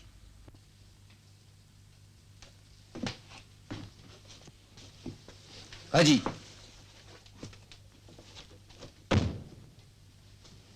貴様俺たちがいると初年兵の教育ができんそうだな。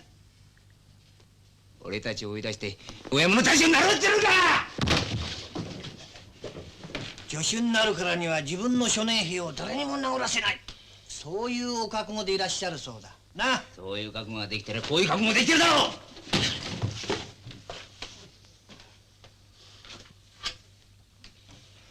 ち上げろよ。もっと上げろ。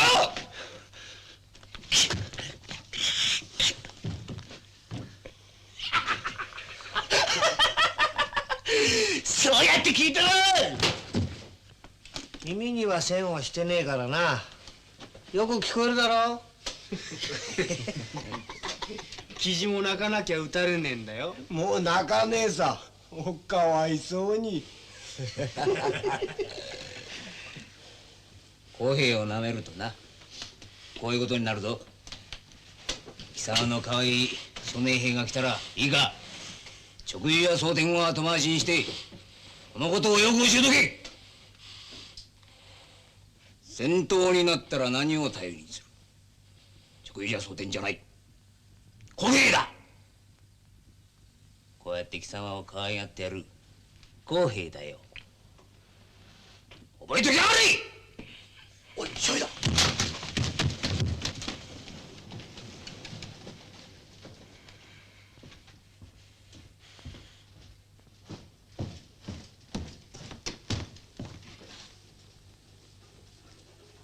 何事だ。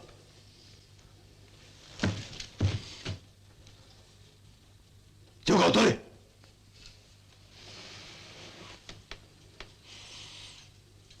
取れ。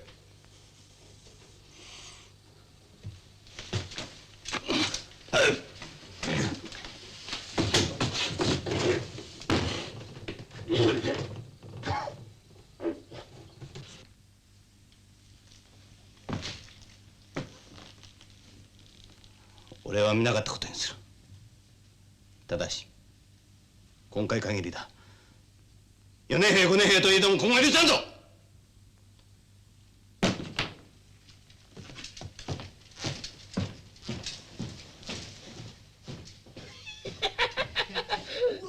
けられろ。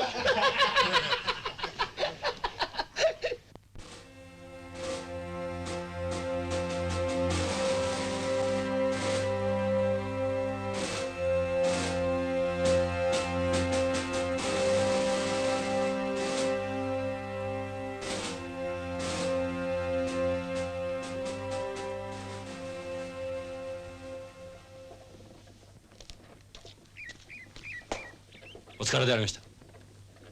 内務班の整備は終わったか。終わりました。5年兵がブーブー騒いだろう。しかしスリッパ一足食って目的を達したな。俺は俺と一緒に死んでくれるような兵隊を作りたいと思うよ。小銃班何名でありますか。40名だ。計器20、敵弾頭20。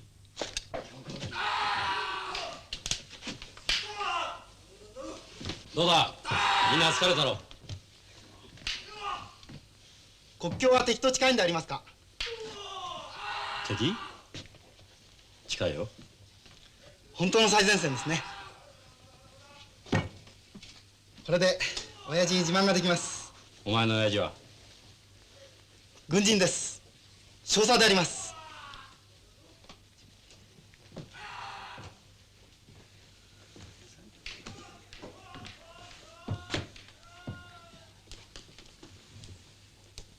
子供のことでも気になるか。自分一人ではありません。大丈夫であります、上等兵殿。上等兵殿、写真を持っていてもいいんですか。ですからよくないぞ。何の写真だ。女であります。構わんさ。写真は大抵男のか女のかだ。それより見る。違うんです。こいつのは女の裸の写真なんです。お守りの代用品か。みたいなもんです。内務検査では通らんぞ。捨てたくなければふんどしの中でも縫い込んどけ。はい。言っとくがな、俺以外の小兵には軍隊言葉を使え。あるんです毎日。うっかりそんな地方語を使うと目のくらむようなビンタが来るぞ。分かったな。はい、はいはい。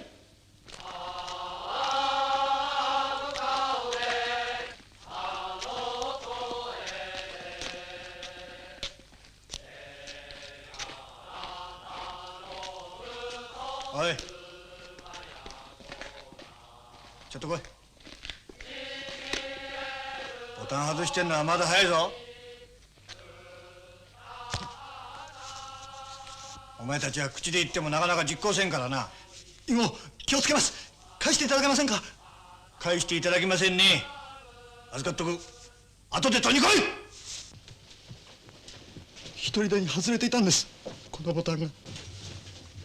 小平の範囲行ったらおどおどするな。殴られるのは覚悟でいけ。もらってこい。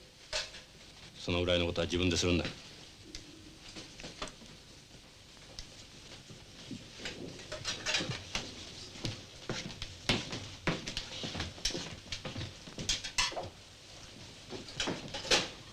小泉二等兵、ボタンをいただきに参りました。はい。ボタンだと。小泉が悪かったであります。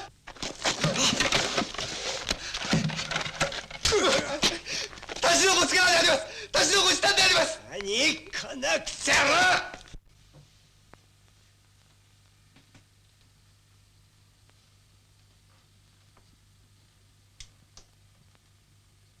関東軍の5年兵4年兵の食事をちょっと見てくれんか。地べたにこぼしたやつを手ですくって入れてきたんじゃねえだろうな。ケツ拭いた手でな。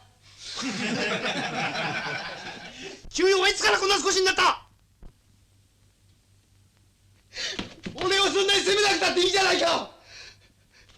田代、白木がすなずるいぞ。ずるいのはどっちだ。やるぞ。くだらんことで揉めるな。どうすればいいんでありますか。どうすればいいか。小野寺平常殿、どうすればいいんでありますか。炊事行ってもらい直してきたらどお待ちしてますよ、いつまでも。承知しました。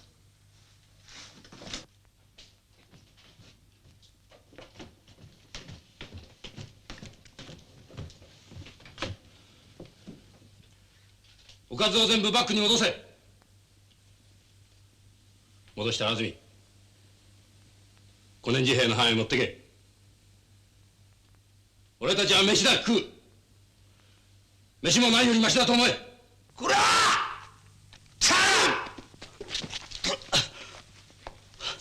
会場といいからそう教わったか。そうではないんであります。返事が間違えたのであります。全員とケツを下ろして返上家の手入れをするのが間違えたのか。何をしたんだ、エンジ。女子とどもいてだな。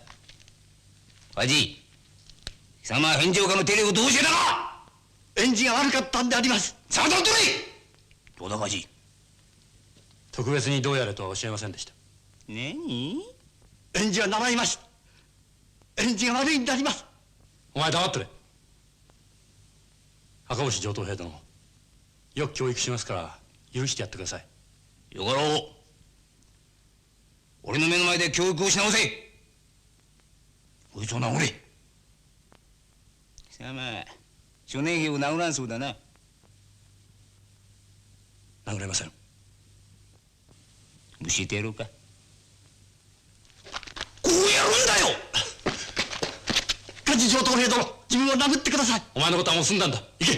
貴様。俺がやられたから言うんではないんだ。諸年兵に私的制裁を加えないというはっきりとした指示を出してもらいたいんだ。後方の駐屯地なら俺もお前の意見を入れるが、ここではできん。小平はくだらん奴らだが独自に行動する能力を持っている。あいつらが俺の掌握下から離れたら戦闘はどういうことになる。俺が諸年兵を掌握して君の指揮下に入るよ。戦闘に関する限り俺は梶を小平どもの半分ほども信用せんのだ。第一艦口上がりの少尉の命令がふてくされた5年兵にどれだけの効き目がある。わかりました、少尉殿。待てよ。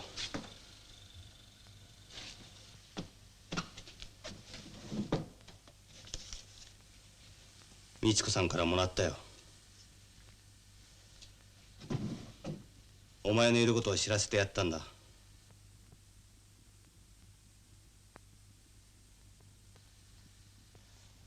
俺がいるならお前も多少の自由が利くだろうに、あまり手紙をくれないとこぼしている。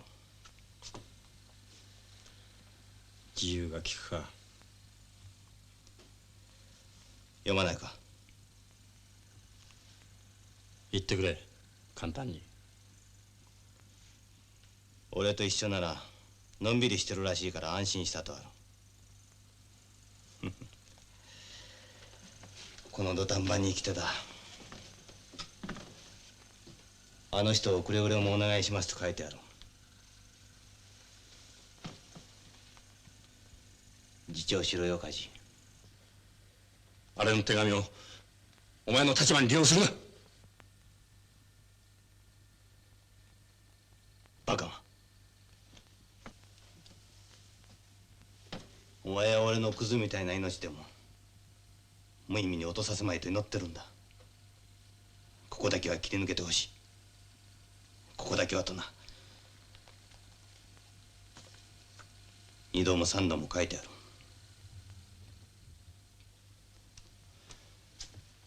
悪かった。君は将校だから書けるだろう。返事をやってくれるんならこう書いてやってくれないか。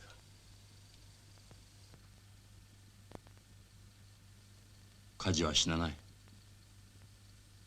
どんな目にあっても生き延びていくやつ。そう言ってやってくれ。影山少尉、沖縄が落ちても本土がある。250万の本土防衛軍が満を持して行幸を頼む時期はもう過ぎたと言うんだ。頼みやせん。賞賛なくして本土決戦の方策を立ってるんじゃない。誰しもがそう思いたいさ。どうにかしてくれるだろうという国民の期待のもとに現地軍は次々と玉砕している。それがありのままの姿だ。犬死にしたりというのが。見方によってはな。貴様。まあ落ち着け。純国の七気取りは兵隊の前だけでたくさんだ。大言損をする奴が壮烈果敢に戦うとは限らんのだよ。影山少尉。はい。少尉は少し考え違いをしてらせんか。日本の国力は少尉が考えるほど薄弱なものではない。北はアリューシャンから南は豪州、東はマキンタラー、西はインドコヒマインパールまで数千方キロの広大な戦線を展開した日本の国力というものは少尉の悲観論で測ることはできないものがある。なるほど、戦線は縮小した。今や沖縄さえを失って本土決戦の段階に来ておる。おるがだな、これは戦略的な予定の行動なんだ。その証拠には見ていたまえ。敵は決しておいそれとは本土に近づかない。敵の兵隊線は伸びる。友軍は内に充実する。陸軍の主力は日本内地に健在なんだ。太平洋の犠牲はそう言っては申し訳ないが本の9牛の一毛に過ぎるのだ。わからんかね。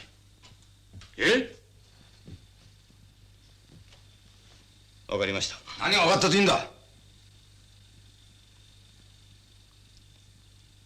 俺がここで死ぬに違いないということがだ。野中少尉、お前もだ。どうなるんだろうな俺たち。もし日本が負けたら日本人は。何が負けたらだ。負けるもんか。そんなこと考えるだけでも非国民だぞ。非国民ってなんだ。誰だって自分の生活のことを考えるの当たり前じゃないか。沖縄が落ちたからって尻尾を巻くようなやつを非国民って言うんだ。お前らはみんな真剣さがない。上等兵殿が前から足りてやるんだ。俺は大体梶上等兵殿が。俺がどうしたって。俺の顔見ては言えんのか。上等兵殿は沖縄のことで我々に何も言ってくれませんでした。我々は精神的に強い刺激が必要なんであります。師匠の信念を叩き込んでほしいんです。お前は師匠の信念が飯よりも好きな男だったな。正直言うとな、俺は師匠の信念よりも女房の方がずっと好きなんだよ。お前に言わせるとめめしいことだ。この女々しい上等兵がな、寺田。おそらく戦闘官にはお前の唯一の頼りになるんだよ。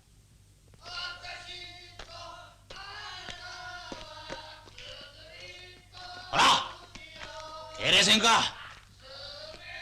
待て。なんだその敬礼は。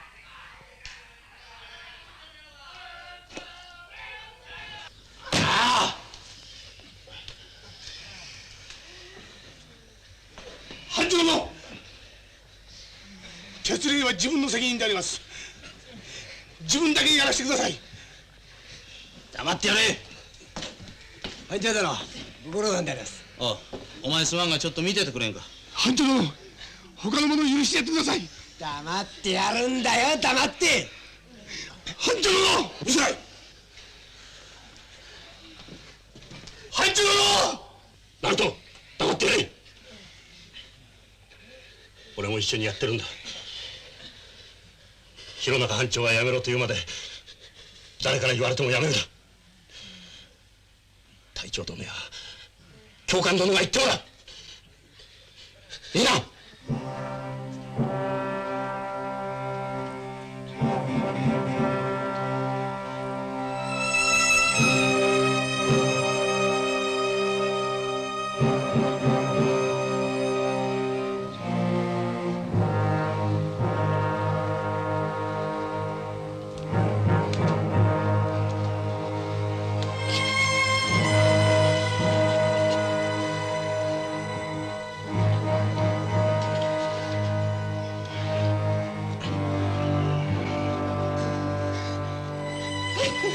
この野郎、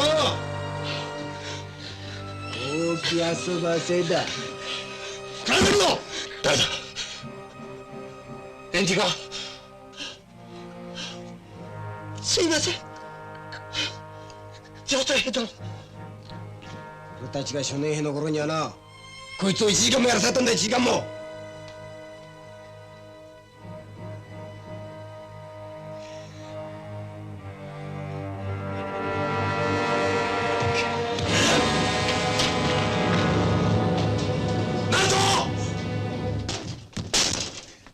夜中に酒を買いやがって勝手なまで引き去るんだ。何が引き去るんだ。この野郎、貴様は反抗するか。何、あの野郎、叩き殺すぞ。おう、殺してみろ。毛が生え揃ったばかりの小僧と間違えるな。貴様だって貴様、俺はやるだけのことはしゃばでやってたんだ。映像でも検挙でも入れてる。いえ、野郎、なるぞ。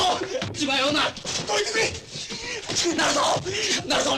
何をこいつらがやばって結果。てめえの力で一日だっておまんまを稼ぎ出したことはあるかよ。ふざけない。さあ、班長殿、手を出さないでください。ナルトの身柄は自分が預かります。上官侮辱と犯行は否定できんぞ。結論はどうなる。ナルトは助けてもらえるか。隊長が中隊から衛装入りを出すことを不明やと思えばな。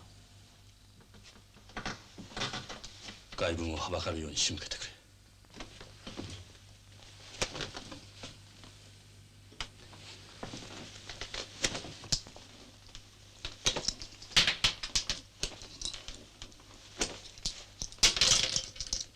ああ、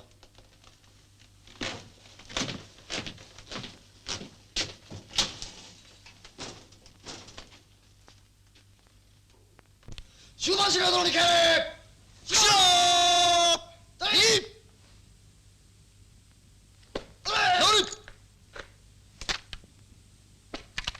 進行いたします。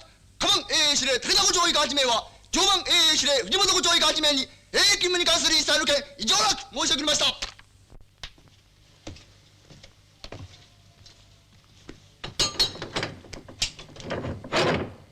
出ろ。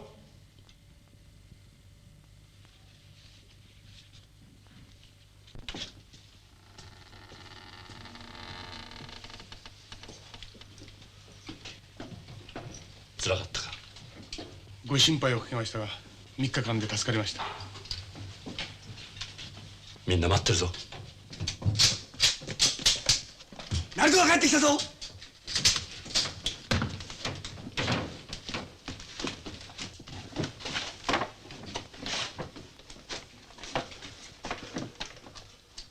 さあ入れ。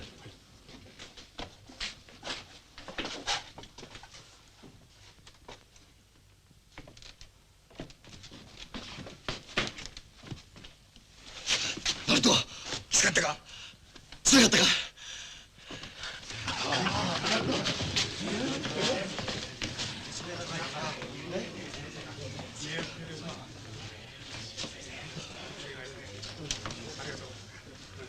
幹事長東へちょっと来い。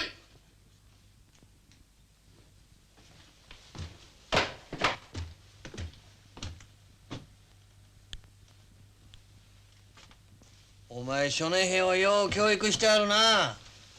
兵長殿は衛兵勤務でお疲れになってんだよ。少年兵は何をやってたんだよ。自分がいなかったもんでありますから。言い訳だよ。おめえ教育の砂をそすろ上等兵さなって威張ってやったらいだ。これ取り取り。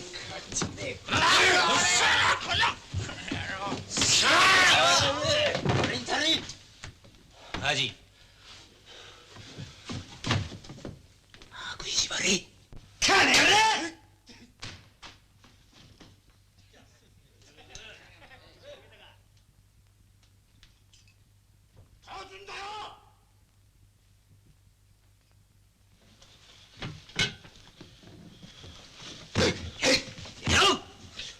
少しは骨身に答えたか。少年兵の身代わりになれば本望だろうが。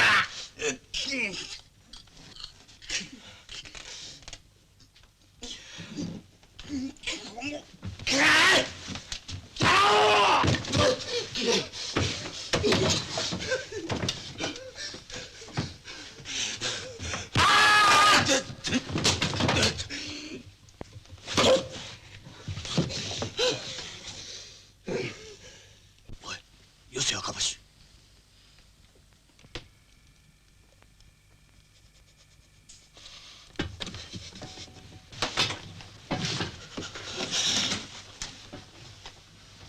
もう一度やってみろ赤星。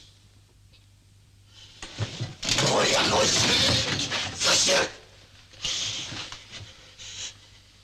できんと思ったら間違いだぞ。俺はメンツも自負心も捨てたんだ。出てこい。何貴様。待て待て。貴様らでけえ面しやがって二年兵一人が怖いか。虫けら一匹と俺の体を変えてやる。出てこい。待てよカジ。一対一ではやれんのか。ちょっといろナルト、離せ。上等兵殿、離してくれ。貴様ら覚えてけ。俺は必ず捨てさせるぞ。忘れるな貴様ら。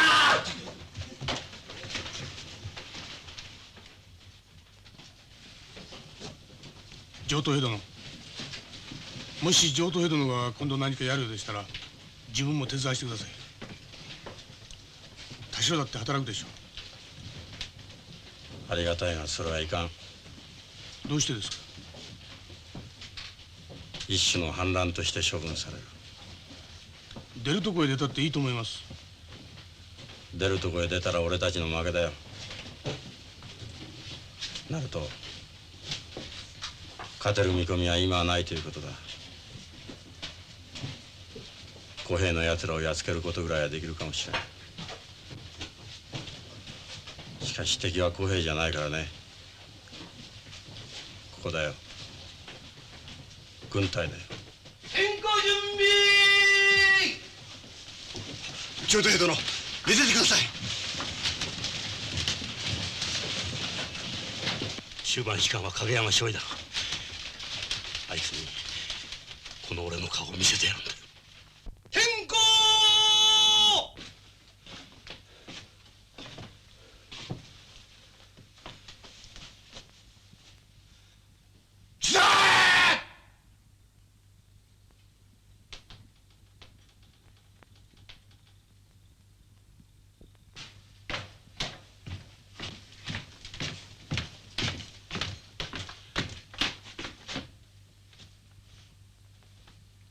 機内務班総員36名事故4名現在32名パワー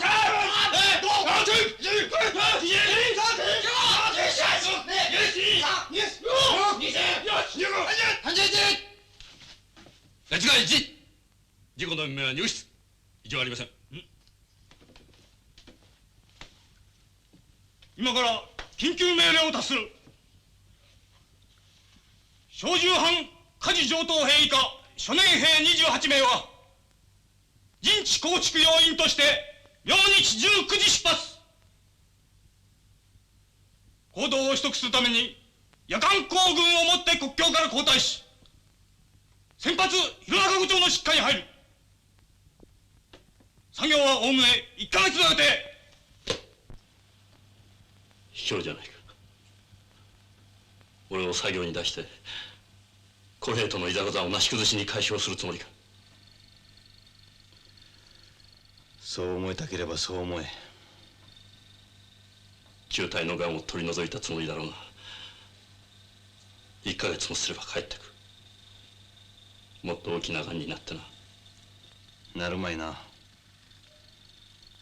俺は作業が終わったらお前を特殊教育に出そうと思ってる。極道息子だからな。他人様の飯を食わせて苦労させようってわけか。何万だよ。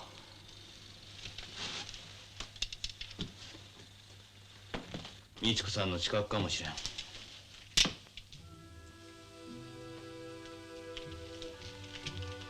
交代するチャンスがあったら国境付近でうろうろすることはない。そうだろう。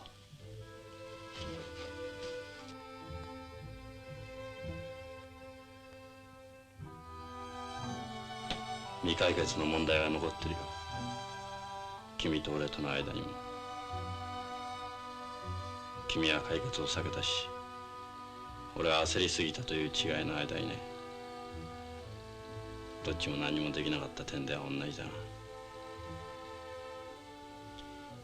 お前は闘争の場としては最も可能性の少ない軍隊を選んだ。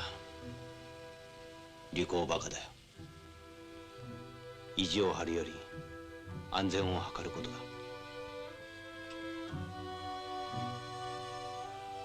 その利口バカは頼みがある。母親が子供を半分残していく。やっぱり気がかりになるんだ。なまじ俺がいない方が君は小年次兵を承知しやすいだろう。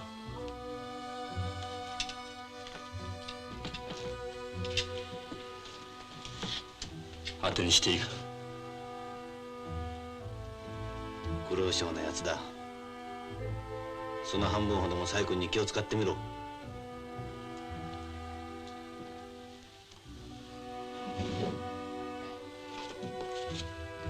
ライ太郎持っていけ。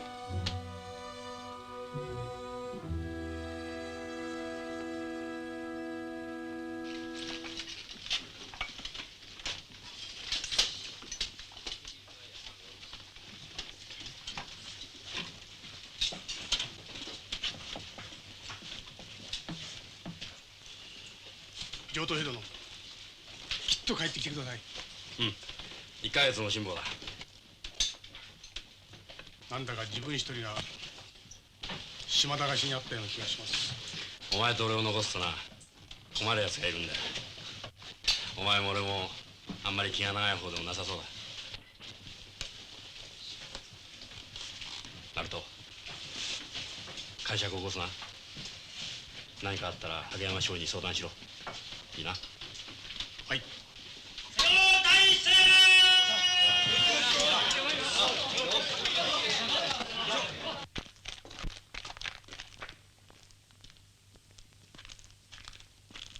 気付け！影山少尉殿に帰れ。不祥！なか！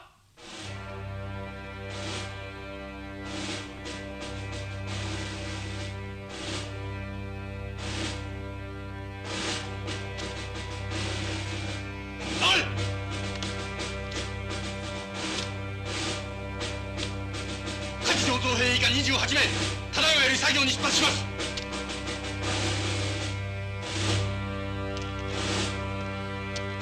入芸前にせい上や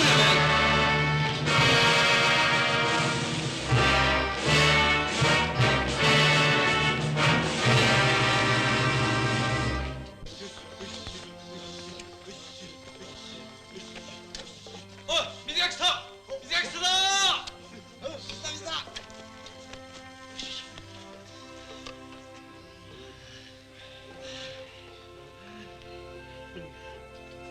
上等兵殿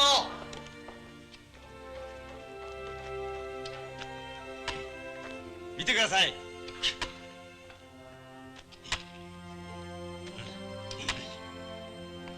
よーし、よくできた。なんだか自分の家を作ったような気がします。もし配備の自由が許されるとしたら、お前はこの中に入りたいだろうな。ここなら安心して運命と戦えるような気がするんです。そうか。上等兵殿、こいつがおふくろという名付けを連れてこの中で住みたいそうであります。バカ野郎。おふくろをあんまり大事にするとお前と嫁さんの間に入って寝たいって言うぞ。いい名付けがあるのか。はい。戦争が終わったらお前の新婚のうちをナルトに立ててもらえ。奴は大工だ。喜んでやってくれるよ。長井、その時はお前おふくろさんのお守り役だ。嫁さんの方ならいつでも引き受けます。上等兵殿の奥さんのことまだ一度も聞いたことありません。いい女房だよ。戦争が終わったらみんなに一度会わせたいな。のっぽですか、チビですか。中肉中背でな、5尺2寸、12貫500目だ。ちょうどいいサイズだ。バカ者。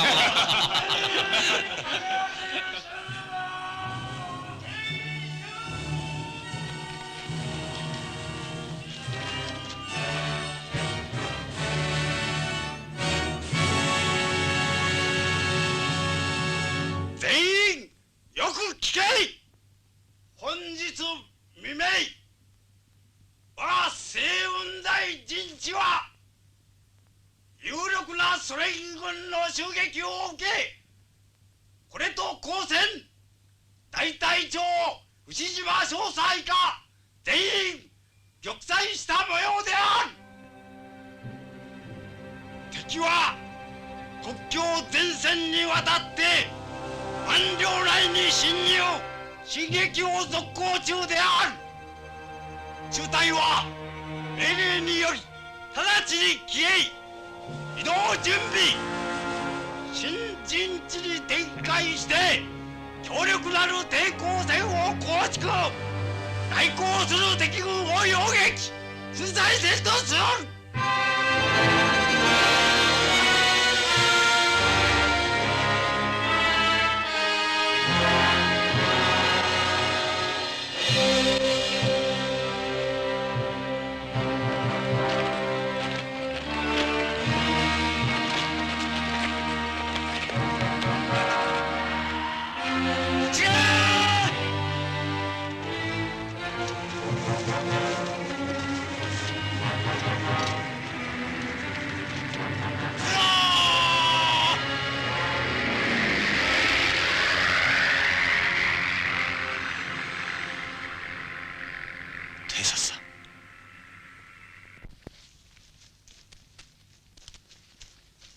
村川正体を聞け。銃のない者は白樺の木を切って体験に爆着しろ。お前らはそれで白衛戦をやるんだ。銃は渡らないんですか。こんな折れやすい木で槍を作ったって白衛戦には使えませんよ。ここに白樺の木しか生えてないということが俺の責任か。移動。爆射を撤収。10分間で出発準備。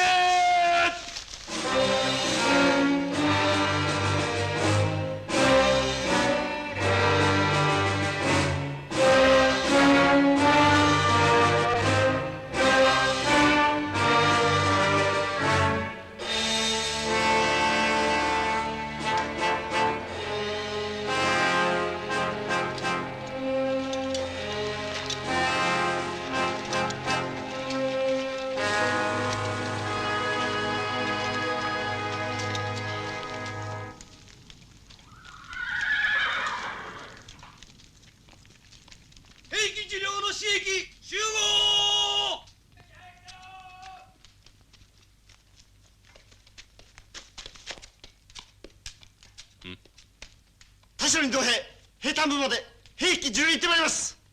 よし、気をつけてな。はい。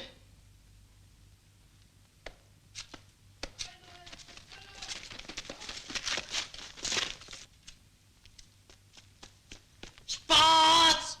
爆車を撤収して1時間後に出発！班長殿、師範は一体何をしてるんですか？のべつ幕なしに命令を変えるのは兵隊を動揺させるばかりだと思いませんか？文句があったら隊長殿に言え。戦闘だぞ。文句は許さん。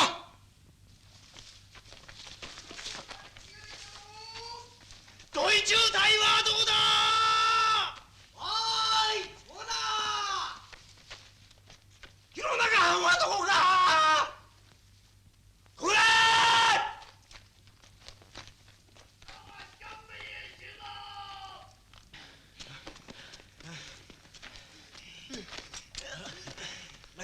どうしました？ひでえ疲れよ。西雲台からですか？あそこからこれだけの首を揃えて逃げてこられるか。小野寺兵長だけがずらかってきたんだ。ずらかったんじゃねえ、伝令に走らさったんだ。まあいいやな、そう怒るなよ。寝ちぶれしたことは同じだからよ。おいじゃないよい、俺たちに飯を食わせろ。はい。西雲台はどうなりました？全滅だよ。お前の可愛い少年兵もやられたとよ。いきなりカチューシャの弾がよ、うわって飛んできやがったんだ。影山少尉は？戦死だ。爆音！北の方向に爆音！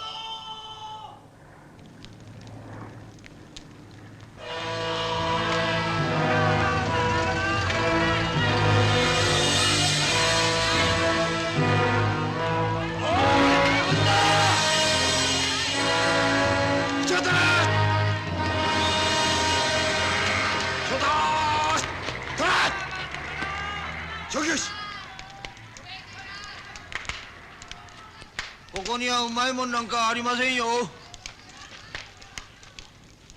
千人将校はどこにいるか？さーてどこかな。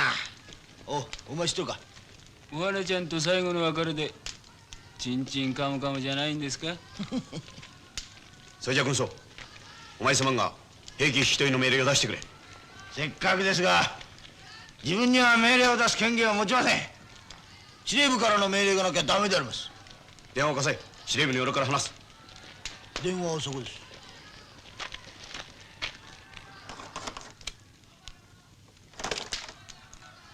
どうしたんだこれは？爆撃でね、すっ飛んじゃったんですよ。班長殿、司法行ってもっと紙紙をもざってきて荷造りしましょうか。おお、いい知恵が回るぞ。動くな！ここだか！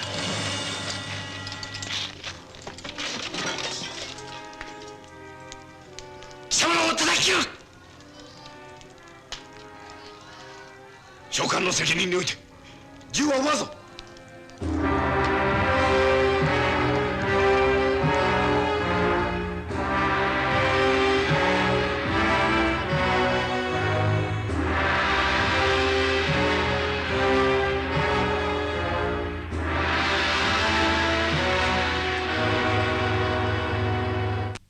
300かそこらの兵力で48時間以内に延長3キロ以上に及ぶ戦車号は掘れません。掘れないからといって敵は待ってくれるかね？不可能な作業を中途半端にやるより山間の攻撃進路を戦車号で分断し陣地の補強を図る方がはるかに得策であります。中尉が作戦参謀であった場合はそういう計画を立てればいい。機関の配属は羽後陣地だったな。お気の毒だが機関の守備範囲は作戦の対極的見地から見て多大の出血が要請されるやもしれん。召喚のことはどうでもよろしい。問題は作業の計算です。できないものはできないんだ。命令であってもか？同志注意。作業を開始だ。やります。しかし作業未了の部分が残ることを参謀殿は記憶されたい。その部分が作戦の致命的欠陥となるとしても敵は責任を許せんぞ。日本が勝つか負けるかという時に自分のうちがどうのこうのって国が滅べば家庭もクソもないじゃないか。家庭を持ったことがないからそう言うんだよ。国が滅んだって亭主が生きてりゃ女は生きがいがあるんだし、両親が生きてりゃ子供は育つんだよ。女房や子供が心配なんじゃない。自分の命が欲しいんだ。もうよせって方。お前は誰とでも口論するんだな。重大な時に個人的なことばかり考えてる奴がいるからです。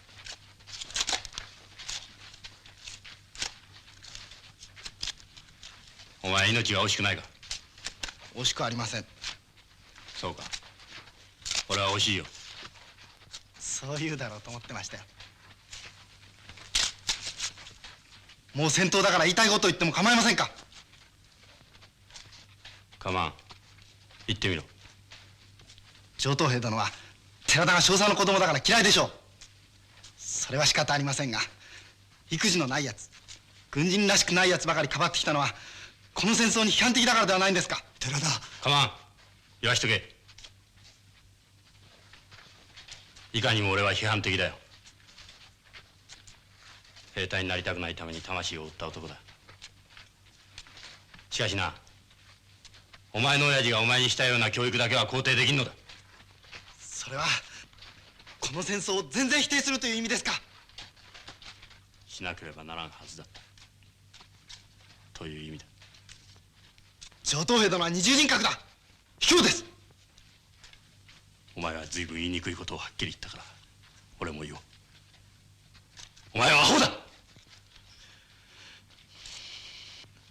お前のおふくろがお前の戦死のために流す涙だな。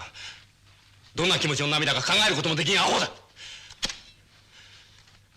今度の戦争で死ぬのは犬死にだよ。生きてればいつかお前にもそれが分かる時が来るだろう。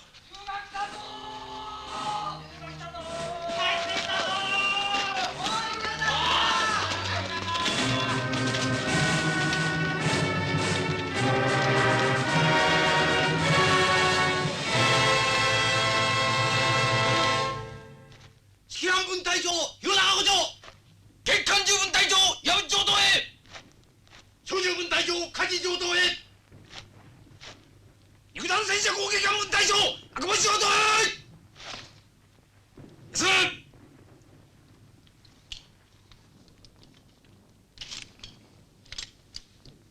しかー第三小隊の指揮は野中将也と敵の攻撃は明朝と推定される。各陣は分隊長の指示より所定の場所に今夜半までにタコ壺を掘り敵を迎え撃つ。海上同兵、はい。お前は兵2名を率いて先行。主犯は前方約2キロの地点より敵の所在を確認すること。いかなる状況にあろうとも日没以前には期待すること。以上。はい。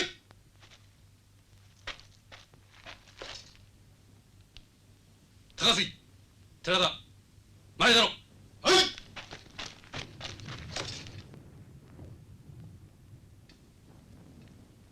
浜越。くそ面白くもねえ。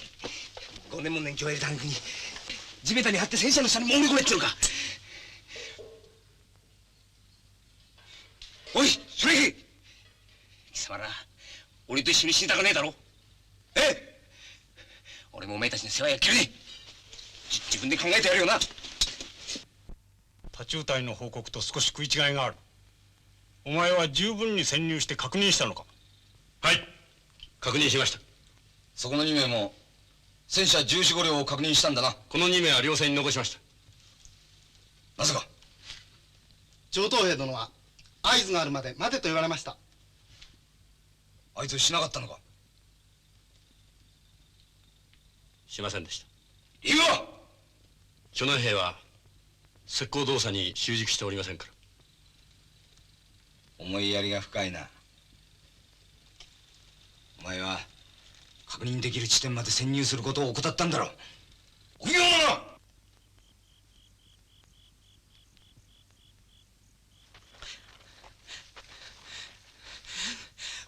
怖くてたまらないんだ。じっと待ってるなんてやりきれない。もう決まってるんだろうね。誰と誰が生き残って誰が死ぬか。明日までもう何時間かだ。まるで死刑囚みたいだ。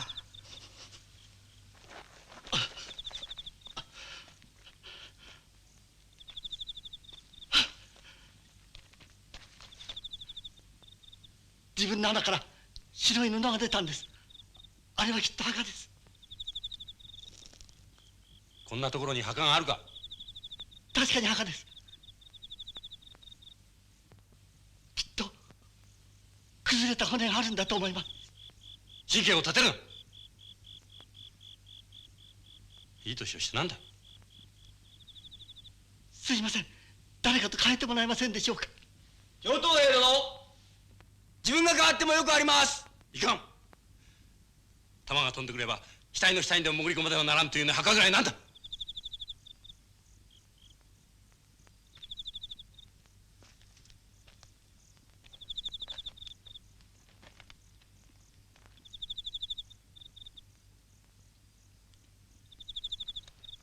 寺田。はい。お前は伝令要員として弘中御町の指揮下に入れ。はい。いよいよ最後だ。今日の戦闘官には命令も号令も徹底しないだろう。お前たちは自分でやるんだ。俺が言いたいことは2つだけだ。臆病になるな。どんなに怖がったって来るものは来るんだ。もう一つは決して諦めるな。勝敗のことではない、自分のことだ。危なかったら穴の中へ引っ込んでうちのことでも考えろ。女のことでもいいぞ。俺はそうするつもりだ。中井。はい。ふんどしの中の彼女は連れてきたか。もちろんであります。よし、抱いていろ。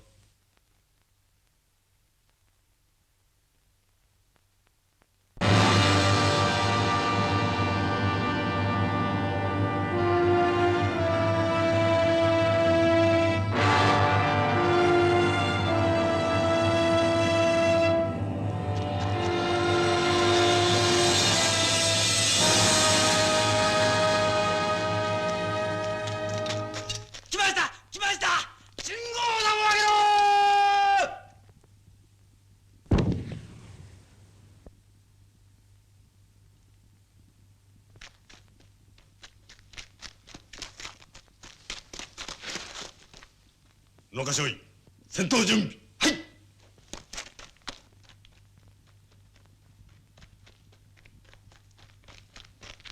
野中小隊全員位置につけ。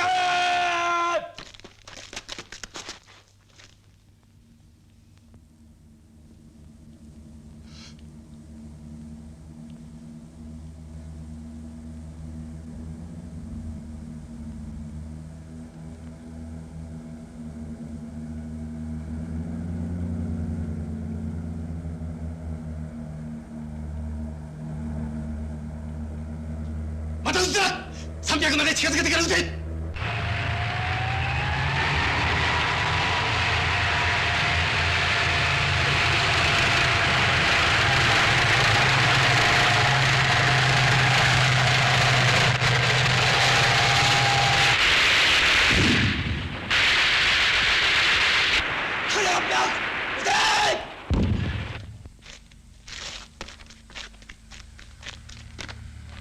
あいつらをぶっ飛ぶぜ。叩き込むぜ。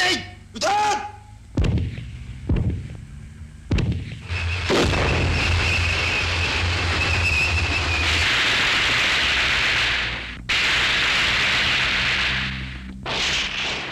撃つな。弾を節約しろ。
あくびを出すな。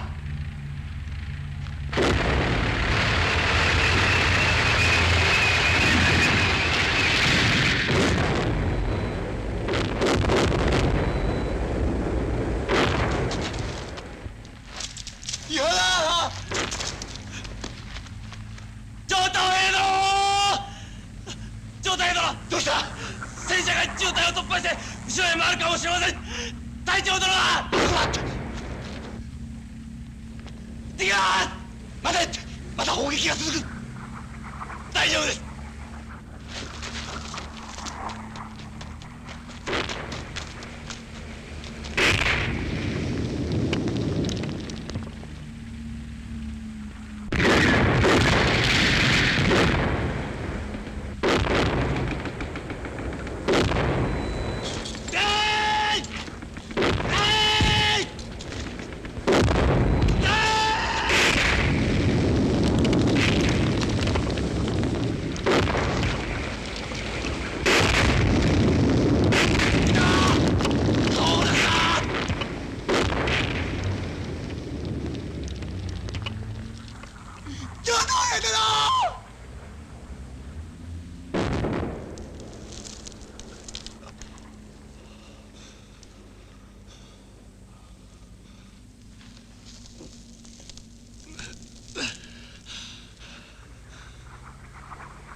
開くしかないぞ。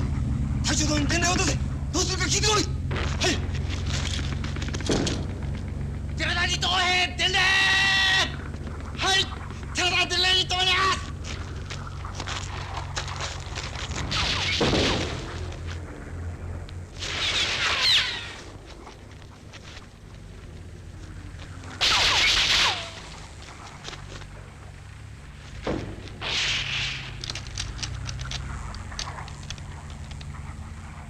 ちょっといいぞ。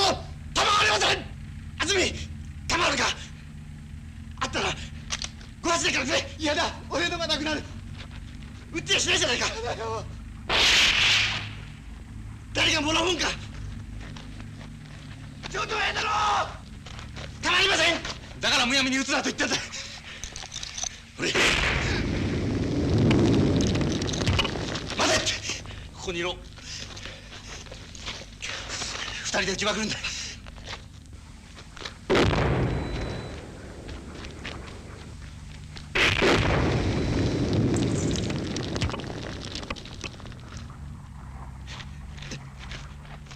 隊長殿、隊長殿。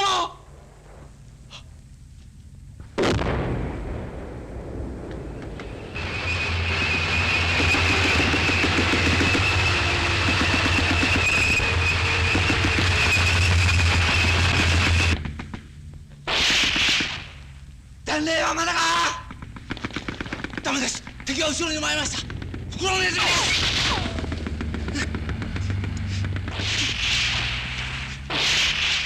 教頭兵殿が一切したら我々は殺せんです。俺もお前をおふくろさんに返したいよ。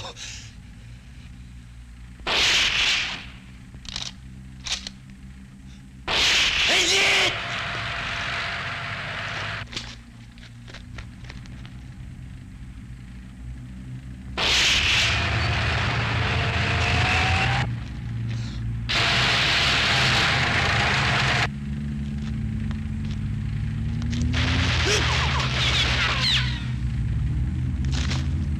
教頭兵殿、弾がありません。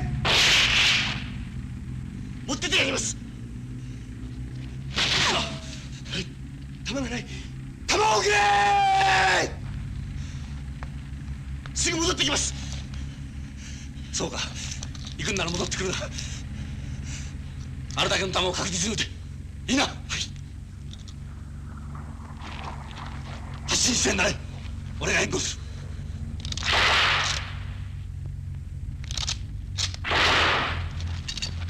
行け。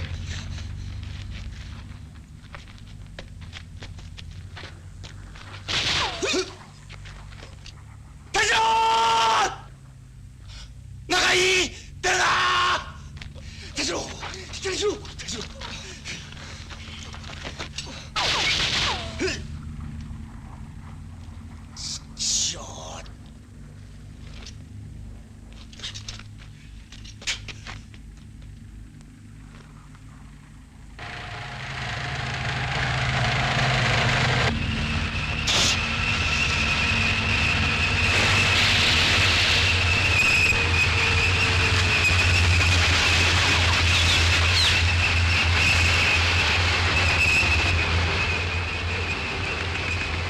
小隊長殿、交代しますか。バカ！大日本大国万歳！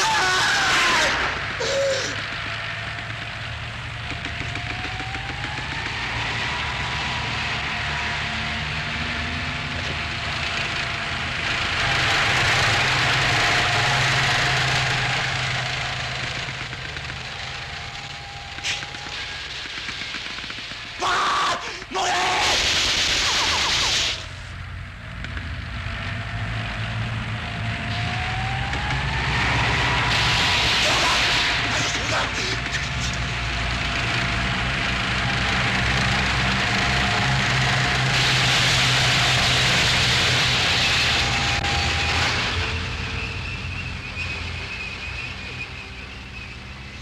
戦車は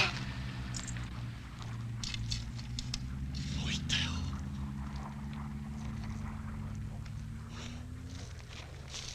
痛むか。敵はまた降りてきて探すでしょうね。翔さんの息子は勇敢に戦ったよ。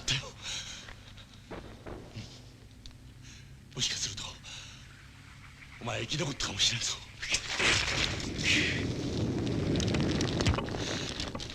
傷の手当てをしている。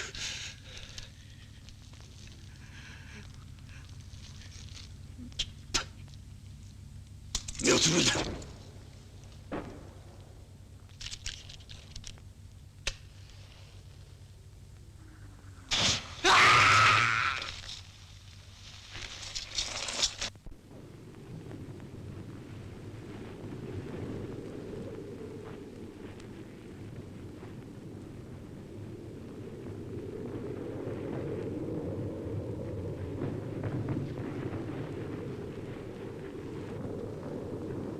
小十分隊、小十分隊、顔を出せ。誰かいないか。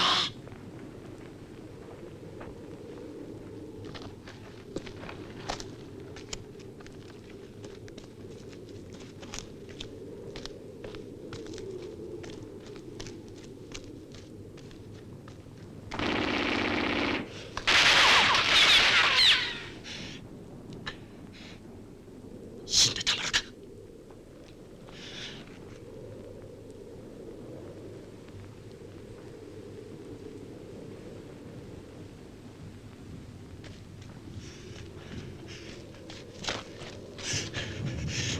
どうしますか。最後の突撃だ。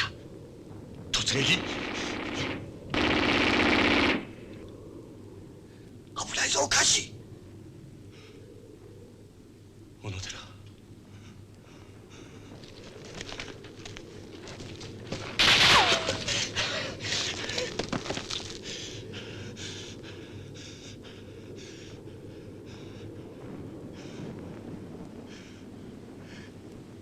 助かるな。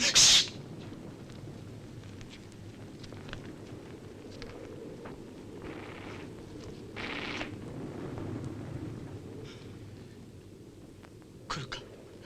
来そうか。手榴弾あるか。ない。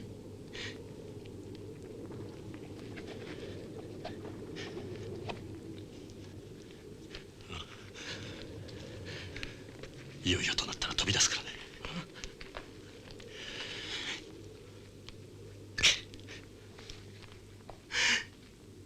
頼むから助けてください。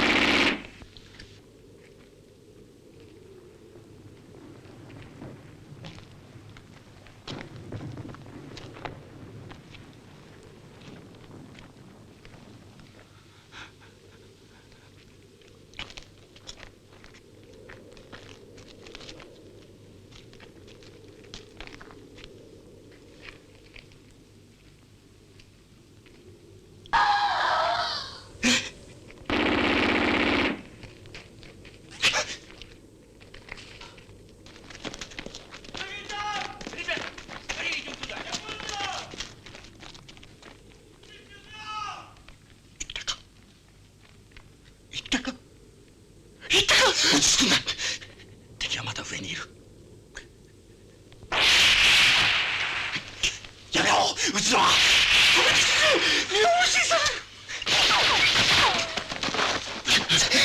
やめるんだ、撃つのは。見ろ、足が当たって悲鳴を上げやがった。戦闘はもう終わったんだ。撃つだけ無駄だ。戦闘はまだ終わってないぞ。最後は突撃だ。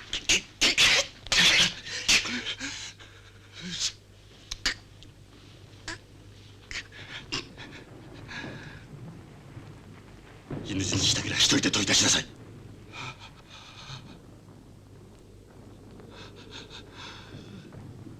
どうするんだ。俺たちはやっとのことで生き残ってきたんだ。どこまでも生き抜くことだけを考えてないんだ。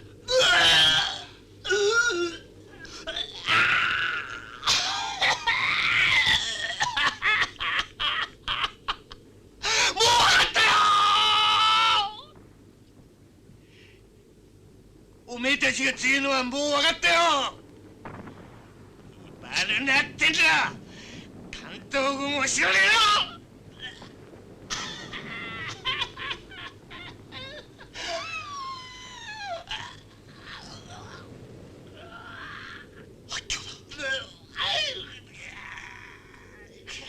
抑えてくれ、カジ。やいのすけー、出てこい。ただけてよ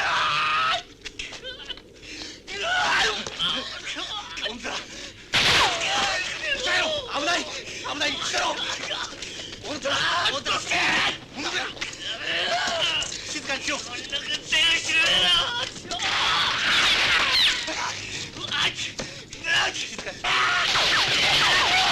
にしないと殺されるぞ。黙ってくれ。黙ってくれ。静かにしてくれ。静かにしてくれ。静かにしてくれ。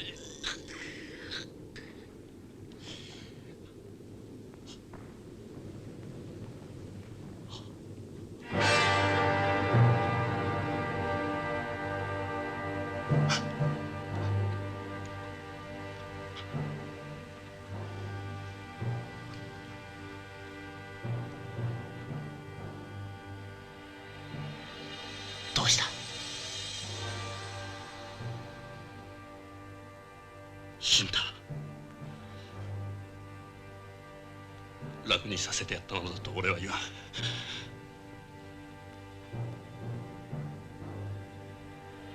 俺が殺したんだ。殺さなくてもよかったろ。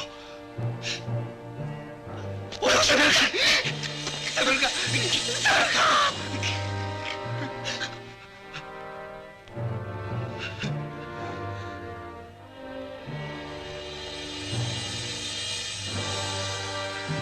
俺は鬼だ。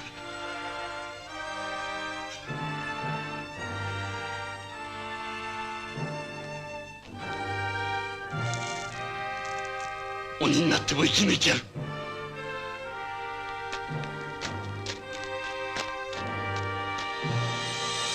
誰かいないか。生きてる者はいないか。答えろ。